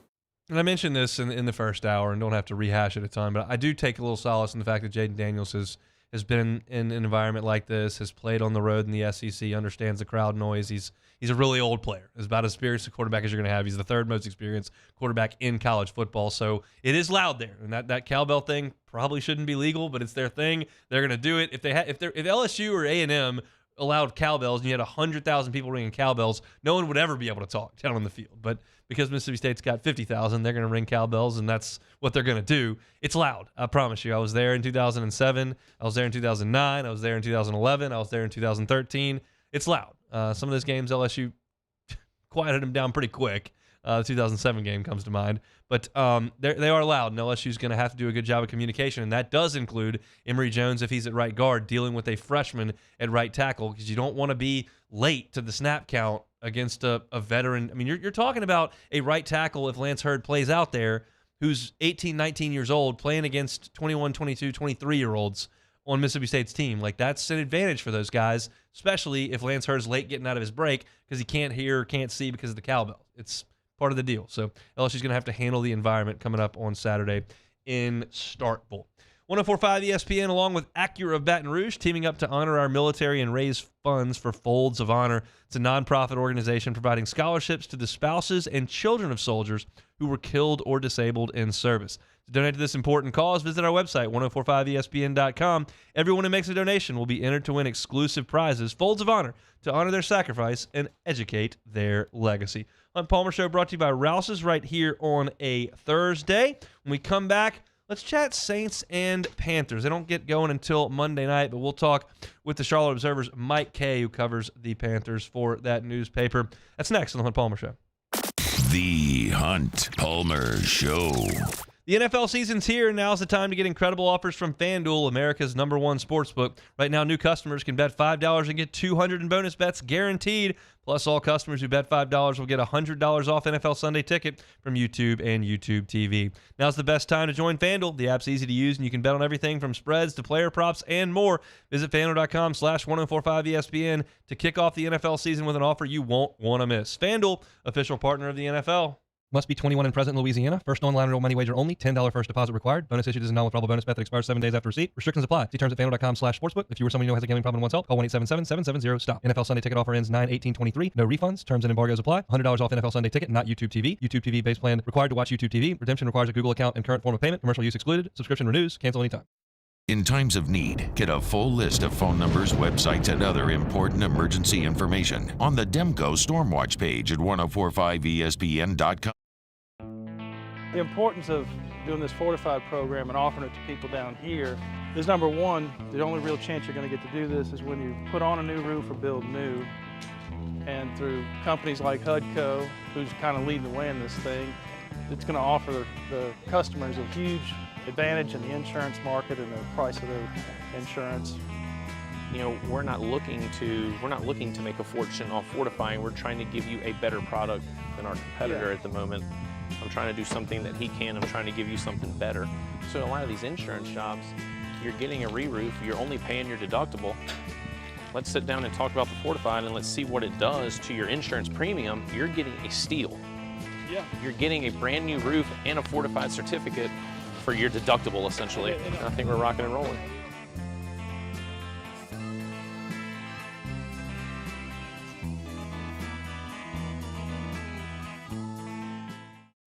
Electricity is all around us, and our families depend on it. Every day is sparked by the power of a cold drink or a warm meal, a movie night, and a comforting light at the end of a dark hallway. From sunrise to sunset, playtime to bedtime, our team is ready to take care of your electrical needs. Even in the case of an after-hours emergency, the light in your life shines brighter with Mr. Electric. Gulf Coast Bank and Trust is giving our customers the power to bank anywhere, anytime during this challenging event. And we're right there with you. Our mobile banking app is a smart way to manage your money and time.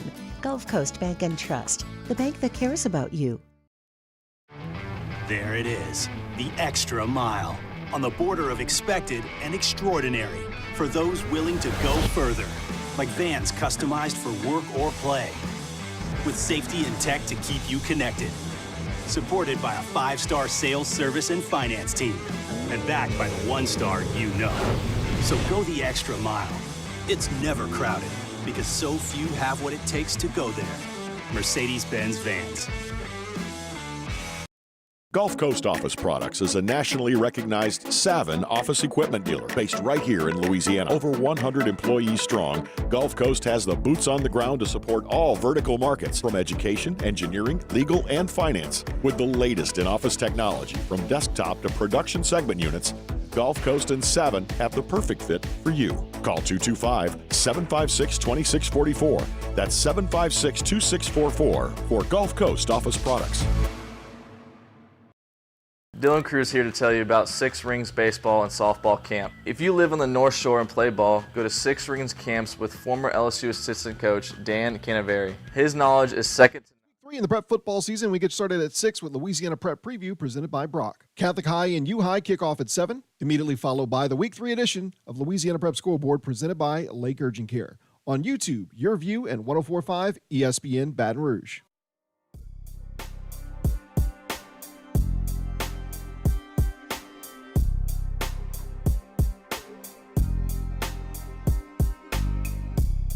You are listening to The Hunt Palmer Show, brought to you by Rouse's Supermarkets. Working towards the weekend. Just 30 minutes to go here on a Thursday edition of The Hunt Palmer Show. Glad to be with you. Thanks for spending some time with us. Head out to the Jim's Firearms Hotline right now. Mike Kay covers the Carolina Panthers for the Charlotte Observer. Mike, thanks for the time. How are you? Doing well. Thanks for having me. Absolutely. It is our pleasure. I generally like to start things this way. A vibe check on the Panthers organization. Usually, when you get the first pick in the draft with a quarterback, you've had a disastrous season. Last year wasn't a disaster for the Panthers. They won 7 games. They spent some money in the offseason, and now they've got, hopefully, a franchise quarterback. So what is the thought in terms of the energy around the franchise here in year 1 under Frank Reich? I think there's, tepid optimism, but that's also leading, I think fans kind of have seen what's happened over the last few years, and that's kind of waned some interest. I think this is a team that is rebuilding, but they've kind of marketed themselves as a team that's ready to compete in a wide-open division, and I don't know if I necessarily agree with that. I think this is a team that has a rookie quarterback, has almost completely new staff, more than 24 new faces on this team. Oh, and by the way, they have a defensive scheme change. So there's a lot of things in motion, a lot of things that need to be kind of ironed out. And I think early on, at least in week 1, you kind of saw that. A lot of folks down here in South Louisiana very familiar with Bryce Young from his college days. What did you make of his debut? I thought he made 2 pretty major mistakes. Obviously, those 2 interceptions against Atlanta. But you also have to kind of praise the work on the other side. I think the Falcons have a very formidable defense. I think he looked like a rookie. I mean, really, his wide receivers didn't help him out very much. I thought his decision-making, for the most part, was good outside of those two plays by Jesse Bates. But I think overall it was kind of like a middling performance for Bryce Young. Talk about his offensive line. I know they're dealing with an injury in the interior there, but is that a group that's poised to take care of him this year? Well, during the preseason, they left a lot of dread and woe kind of in their wake. This past game, they did bounce back pretty well. I thought they were phenomenal in pass protection the first three quarters, and then when the score got out of hand, they kind of eventually cracked. But Bradley Bozeman at center, he's returning after he's now in his second year with this team, working under James Campen. I think he's done a really nice job over the last week, kind of instilling himself as the leader of that offensive line. Taylor Moton's pretty consistent at right tackle. Ike Iguanu had a really nice performance this past week. And then they lost left guard Brady Christensen to a biceps injury. He'll be replaced by probably either Justin McCray, Cade Mays, or rookie Nash Jensen. My money is on Cade Mays at this point. They also have fourth-round pick Chandler Zavala at right guard, with Austin Corbett, who tore his ACL against the Saints in the season finale last year, still on the PUP list. So there's at guard, there's not a lot to kind of trust in because of the youth there, but I think at tackle and center they're in pretty good shape. There's a lot of LSU flavor in that wide receiver core, but is it good? That remains to be seen. I talked to DJ Chark today. He's battling a hamstring injury, missed week one, but he seems pretty confident that he's going to play on Monday night. Terrace Marshall kind of had an up and down week one. There were some miscommunications. He did have a couple of nice catches, but he's a guy who's always been kind of inconsistent and has kind of failed to play to his size. They really need him to play to his size and his speed moving forward, because if not, they don't really have a lot of speed on the outside without Chark and Terrace Marshall. Adam Thielen, again, an up-and-down debut. Jonathan Mingo, the rookie second-round pick, he's developing, but I don't think he's a guy you can kind of call a go-to target at this point. I've got a tip for Frank Reich if you've got his number or something. If Terrace Marshall really comes alive, you put Jamar Chase on one side and Justin Jefferson on the other, and then you put Terrace Marshall right in there in the slot. He really comes alive. They can make that happen. Yeah, that's been historically proven. Let's talk about the Panthers defense. J.C. Horn out. How big a deal is that? Massive. This is a very front-heavy team, meaning that their first-team group has a lot of names and talented players, and then once you get past that, the depth is pretty questionable. Matt Rule did not do a great job of developing talent while he was here for 3 years. The front office has had some misses in the draft. So from that standpoint, they don't have a ton of depth, especially on defense where they've switched schemes. Now, with J.C. Horn out, they'll rely on C.J. Henderson opposite Dante Jackson, another LSU alum. They also have Troy Hill, a veteran who they've brought in, who's worked under Ejiro Evero out in Los Angeles. They brought in Sam Webb, who they just signed off the practice squad from the Raiders, and they claimed Deshaun Jameson, who is a New Orleans native who played at Texas and played for San Francisco this offseason. So they've got two young guys as depth pieces, but they're kind of shuffling things in the starting lineup. Panthers certainly handled the Saints a couple times last year. If they're going to get that done on Monday night, what are the most important one or two things? Well, they have to run the ball effectively. I think they need to take a lot of pressure off of Bryce Young. Bryce Young also needs to target wide receivers down the field, and those guys need to get open and catch passes. But most importantly, the defense needs to stop the run. They did not do that effectively. The Falcons kind of had to adjust their game plan after the front seven wrecked them in the passing game, and so they went to basically nothing but runs and run adjacent passes. So the Falcons were able to kind of make the difference up with those 3 turnovers last week, and then run the ball down the Panthers' throats. So if the Saints are running the ball effectively, the Panthers are probably losing. What kind of environment do you expect? It's a home opener, Monday Night Football, new quarterback? Well, I think the fan base is pretty stoked about a primetime game. Those don't come around too often these days in Carolina. I think fans, like I said, are cautiously optimistic, and I think that'll lead to a decent atmosphere. If they can get up early, I think the Bank of America Stadium will be pretty loud. Mike, appreciate your time. Enjoy the football on Monday. Thanks. He is Mike Kay, covers the Carolina Panthers for the Charlotte Observer. Just a ton of LSU flavor on this team. DJ Chark, Terrace Marshall, Dante Jackson, the whole lot over there in Carolina. Of course, Trey Turner was once upon a time there, no longer. But it's, again, I've talked about this from the Panthers' perspective. We talked about it from the Saints' perspective with Luke Johnson in the first hour. This is a game the Saints need to go win. I don't know that it's a slam dunk that they're going to win. In fact, I don't feel that way at all. Because it's an NFL game and it's on the road and it's a division game and it's going to be in a tough environment.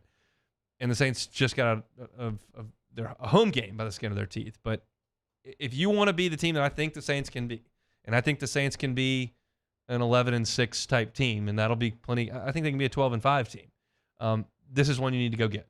And they did not handle the Panthers last year. Different staff, different personnel, certainly different quarterback. And the Saints are in the same boat this way. We're different quarterback as well. They need to go win this game. And I've heard now from Mike Kay, who covers them for the Charlotte Observer. I heard Matt on with the host of Locked On Panthers yesterday. You can catch that one on demand if you want to go listen to that as well. And neither guy spoke very glowingly about this Panthers team. And, you know, they could, because of the fact that it wasn't a broken organization last year. They have gone out and spent some money in free agency, but the injury bug's biting him a little bit, and you're talking about a rookie quarterback who did turn the ball over twice last weekend in Bryce Young, who turned it over twice against the Falcons. You're missing your guard. You're missing J.C. Horn out wide. The Saints need to go take care of business. We'll see. We'll break it down from a few different angles coming up on Monday's show. Our Thursday show is brought to you by Rouse's. Download that Rouse's app. Do your shopping digitally.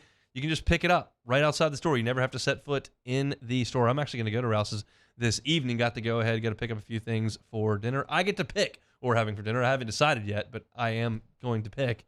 We bring it home and cook it on up. If you're getting your weekend groceries ready for game watching, whether that's Saturday with LSU and Mississippi State, you got a Saturday night off, you can cook some steaks. Rouse's has phenomenal ribeyes and filet back there in the butcher section. So download the app, do your shopping digitally, have your personal shopper go handle it to you right outside the door. And if you spend $35, you don't spend another cent. Rouse's brings you our Thursday shows. 104.5 ESPN and Citizens Bank and Trust, looking for the ultimate tailgate. Snap a pic of your setup and upload it to 1045ESPN.com for a chance to win $500 in Rouse's gift cards. Our judges are going to select a winner on September the 29th. The ultimate tailgate giveaway from Rouse's Markets, Citizens Bank and Trust, and 1045 ESPN Baton Rouge. Back to play some Take It or Leave It next. The Hunt Palmer Show. One Bath and Closets, onebathandclosets.com is the website. Going to be telling you about this for the foreseeable future. Holidays are coming, and One Bath and Closets gets busy during the holidays because people want to have things taken care of. Maybe you're having a huge family get-together, for the holidays, and you're not confident with how your bathroom looks. Well, it's still September. Let David Duvall and his team come in there and redesign, remodel that bathroom. Get it ready for the whole crew coming to town. Maybe on the closet side of things, you're just cluttered. You got too much stuff, not enough room. You got shoes all over the place, suitcases, stuff's crammed in there. You can't find anything. David Duvall and his team can help you with all of that. Go to the website, onebathandclosets.com. Click the link for that free consultation. Look at all the testimonials. Look at pictures of their great work. I can promise you this, David Duvall and his team will not be coming back 3 weeks after the project is done to fix something. They're going to do it right the first time and leave the competition behind. The website is onebathandclosets.com. Again, onebathandclosets.com. Our listeners fire off their opinions on the jimsfirearms.net hotline at 499-1045. Keep listening for your next chance to shoot us your thoughts with the jimsfirearms.net hotline on 1045 ESPN Baton Rouge.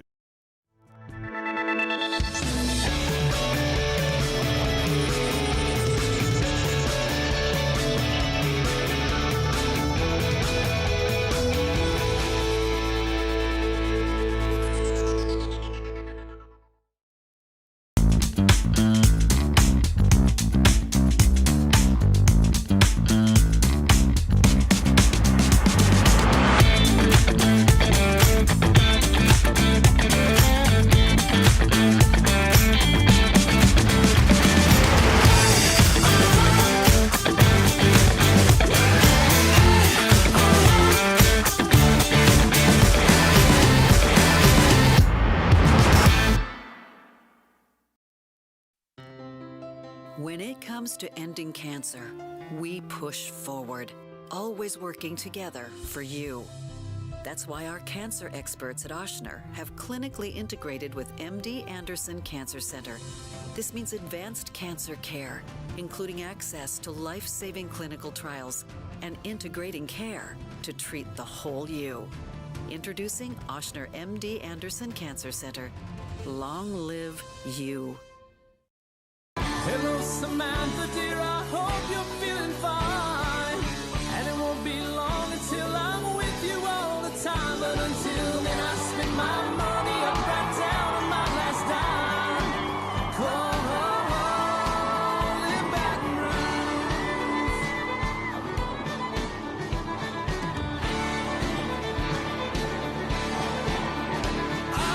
Operator, what you put me on through? Gotta send my love down the I've been doing business with Luba for 25 years. They're dependable, trustworthy. It's just the attention to detail with our clients. Our folks have years and years of experience.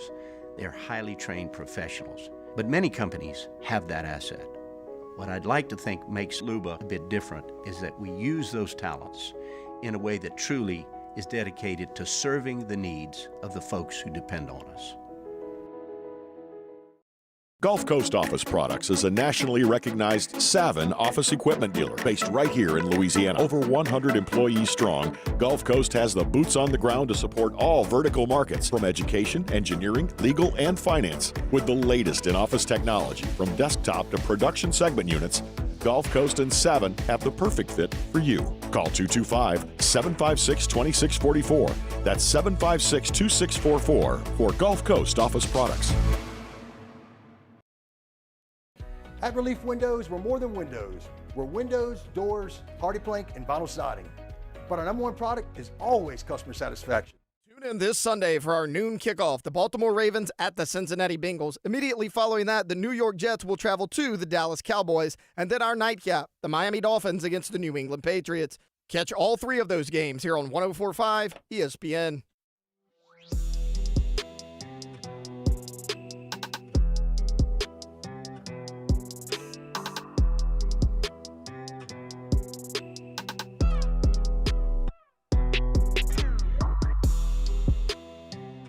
This is the Hunt Palmer Show, brought to you by Rouse's Supermarkets. Been a fun show. Appreciate y'all hanging out with us on a Thursday. You can reach out and touch the weekend by this point. We're just a few hours from T-Bob and Jake and probably Rivers. I'm definitely Rivers on Mississippi State Friday. Drinking champagne in here at 8 o'clock, 9 o'clock in the morning. Almost a weekend. Appreciate you hanging out with us on the Hunt Palmer Show. Let's play some Take It or Leave It. All right, first one here. The Red Sox have fired General Manager Chaim Bloom. Theo Epstein back to Boston. Take it or leave it. I'm going to leave it. Theo's an interesting dude. He went to Boston. He's a Boston guy, broke the curse there, and ended up leaving for the Cubs. And then broke the curse in Chicago, thought everything was going great, and then he ends up leaving Chicago. And he's been on the record saying like 10 years is long enough to do something, and then you got to move on and do something else. And I just don't think he's going to go back and do something that he recently did. He works for Major League Baseball right now as a consultant. He was actually at Wrigley last week, sitting in the bleachers drinking some beers. I don't know what is next for Theo, but I don't think it's going back to Boston to run the Red Sox. So I'm going to go ahead and leave that. Love you though, Theo. Thanks for the World Series. And famously took the job that Billy Beane could have had at the Red Sox. Yeah. All right, moving on here. Game day is headed to Boulder for Colorado State. Take it or leave it. I'll take it. That's good. There's nothing else to watch this weekend. I think that going and checking out Dion and Colorado State is just fine.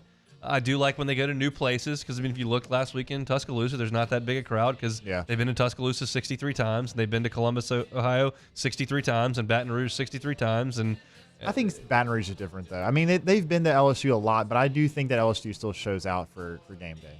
I mean, I went when I was in high school. And that was the end of it. I realized I went for the Georgia game in 2003, and I went for Oregon State in 2004. And after that, like, I never had any interest in ever going back. It's really cool when they come in and they do the intro shot and everybody's going nuts. And it's really cool when Corso puts the headset on at the end.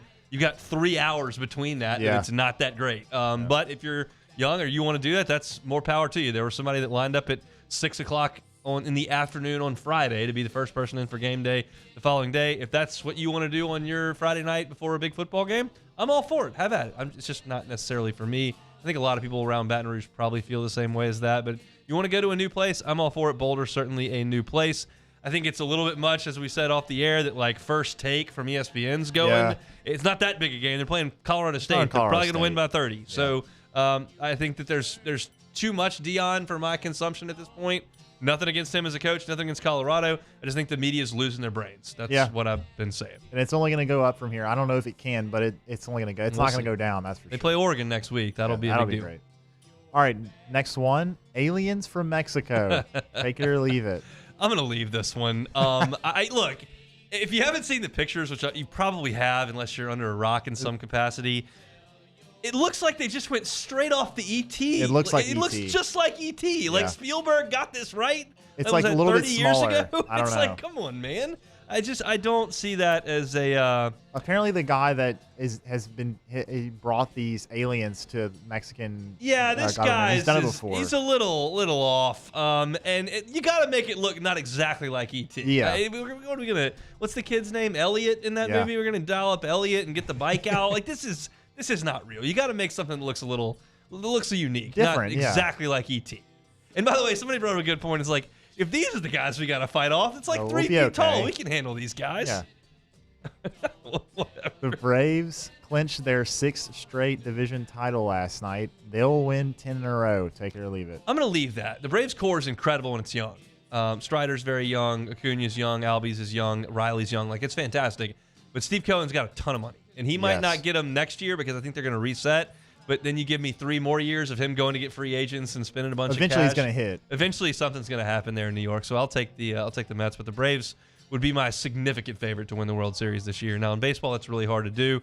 And I hope they don't, because if they do, that means the Cubs haven't won it. But they're very, very good. So we'll do one more. Yeah, one more here. Last one. Damian Lillard to the Pelicans. There's rumblings going around about it. Take it or leave it. Take it. I'll take Damian Lillard to the Pels. He's awesome. So I'm all for Damian Lillard heading to the Pels. It's been, it's just not been the way we thought it would be the last 2 years in Pels land. And I'm pulling for the Pels. I want them to win. I don't know what it would take to get Damian Lillard. The NBA stuff that all that entails with the draft picks that I don't think anybody wants, like second rounders you just throw in for the next 7 years, and what contracts you've got to move off and move around, and what you'd have to give up to get him, and so what the team looks like with Damian Lillard, I'm not sure, but I'd be all for that. I think that would be fantastic if the Pels were able to pull that off.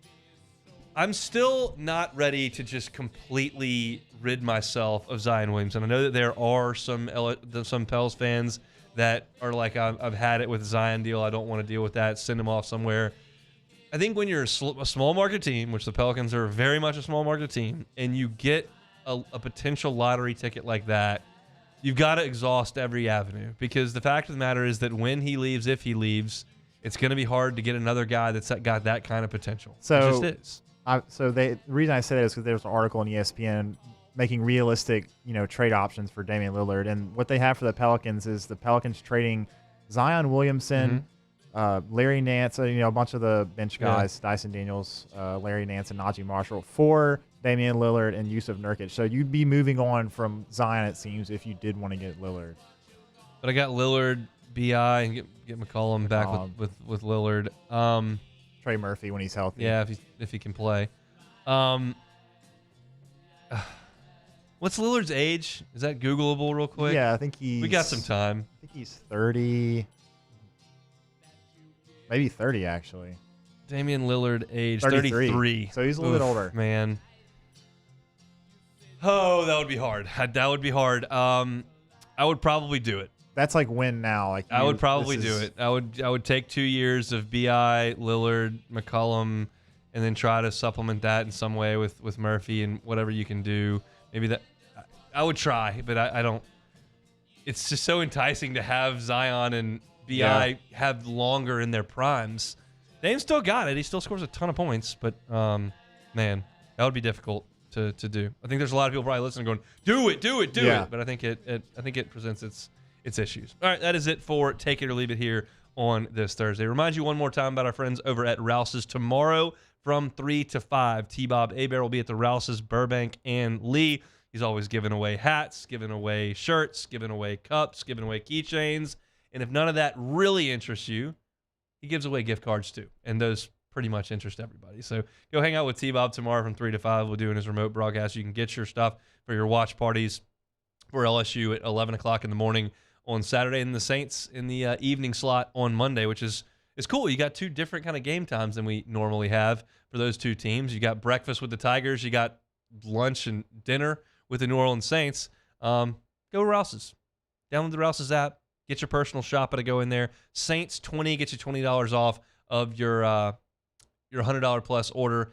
And then if you don't spend $35, you don't spend a nickel more on the pickup option with your personal shopper on that Rouse's app. On today's show, presented by Rouse's, we talked about Mississippi State's run game against this LSU defense at 1 o'clock. Luke Johnson joined us at 1:15 to talk about the black and gold. We heard from Malik Neighbors at 1:30. Had a lot of good sound from Malik about this passing game and what they need. Best win and worst loss, college football and the NFL at the end of hour number 1. Brian Haydad, Super Talk Mississippi Thunder and Lightning podcast, was with us at 2 o'clock to talk about the Mississippi State Bulldogs. Heard from Emory Jones about the shuffle in LSU's offensive line at 2:15, and then Mike Kay from the Charlotte Observer. If you're looking for your LSU content, then you can go to Hunt on LSU. If you're looking for your Saints content, Hunt on Saints. Those are both on YouTube. You want our audio, you can always catch that on demand. 1045ESPN.com's on demand tab, Apple Podcasts, Spotify, or on YouTube as well. We'll be back Friday with a Friday show presented by Cork's Cajun Fried Fish and Shrimp. Getting you ready for LSU and State. Matt's going to drive you home next. See you tomorrow. You are now listening to The Hunt Palmer Show. The NFL season is here. Now's the time to get incredible offers from FanDuel, America's #1 sportsbook. Right now, new customers can bet $5, get $200 in bonus bets guaranteed. Plus, all customers who bet $5 are going to get $100 off NFL Sunday Ticket from YouTube and YouTube TV. Now's the best time to join FanDuel. The app is easy to use. You can bet on everything from spreads, player props, and more. Visit FanDuel.com/1045ESPN. That's our promo code, 1045ESPN. And you can kick off the NFL season with an offer that you just won't want to miss. Always love telling you about FanDuel, an official partner of the National Football League. Must be 21 and present in Louisiana. First online real money wager only. $10 first deposit required. Bonus issued as a non-withdrawable bonus bet that expires 7 days after receipt. Restrictions apply. See terms at FanDuel.com/sportsbook. If you or someone you know has a gambling problem and wants help, call 1-877-770-STOP. NFL Sunday Ticket offer ends 9/18/23. No refunds. Terms and embargoes apply. $100 off NFL Sunday Ticket, not YouTube TV. YouTube TV base plan required to watch YouTube TV. Redemption requires a Google account and current form of payment. Commercial use excluded. Subscription renews. Cancel anytime. The world's leaders in obesity research, obesity medicine, and obesity science are right here. We're doing something that no one's ever done or trying to answer a question that no one's ever asked before. Pennington is a real jewel when it comes to research. We are finding the solutions to the world's worst chronic disease, which is obesity. Louisiana needs Pennington Biomedical. Electricity is all around us, and our families depend on it. Every day is sparked by the power of a cold drink or a warm meal, a movie night, and a comforting light at the end of a dark hallway. From sunrise to sunset,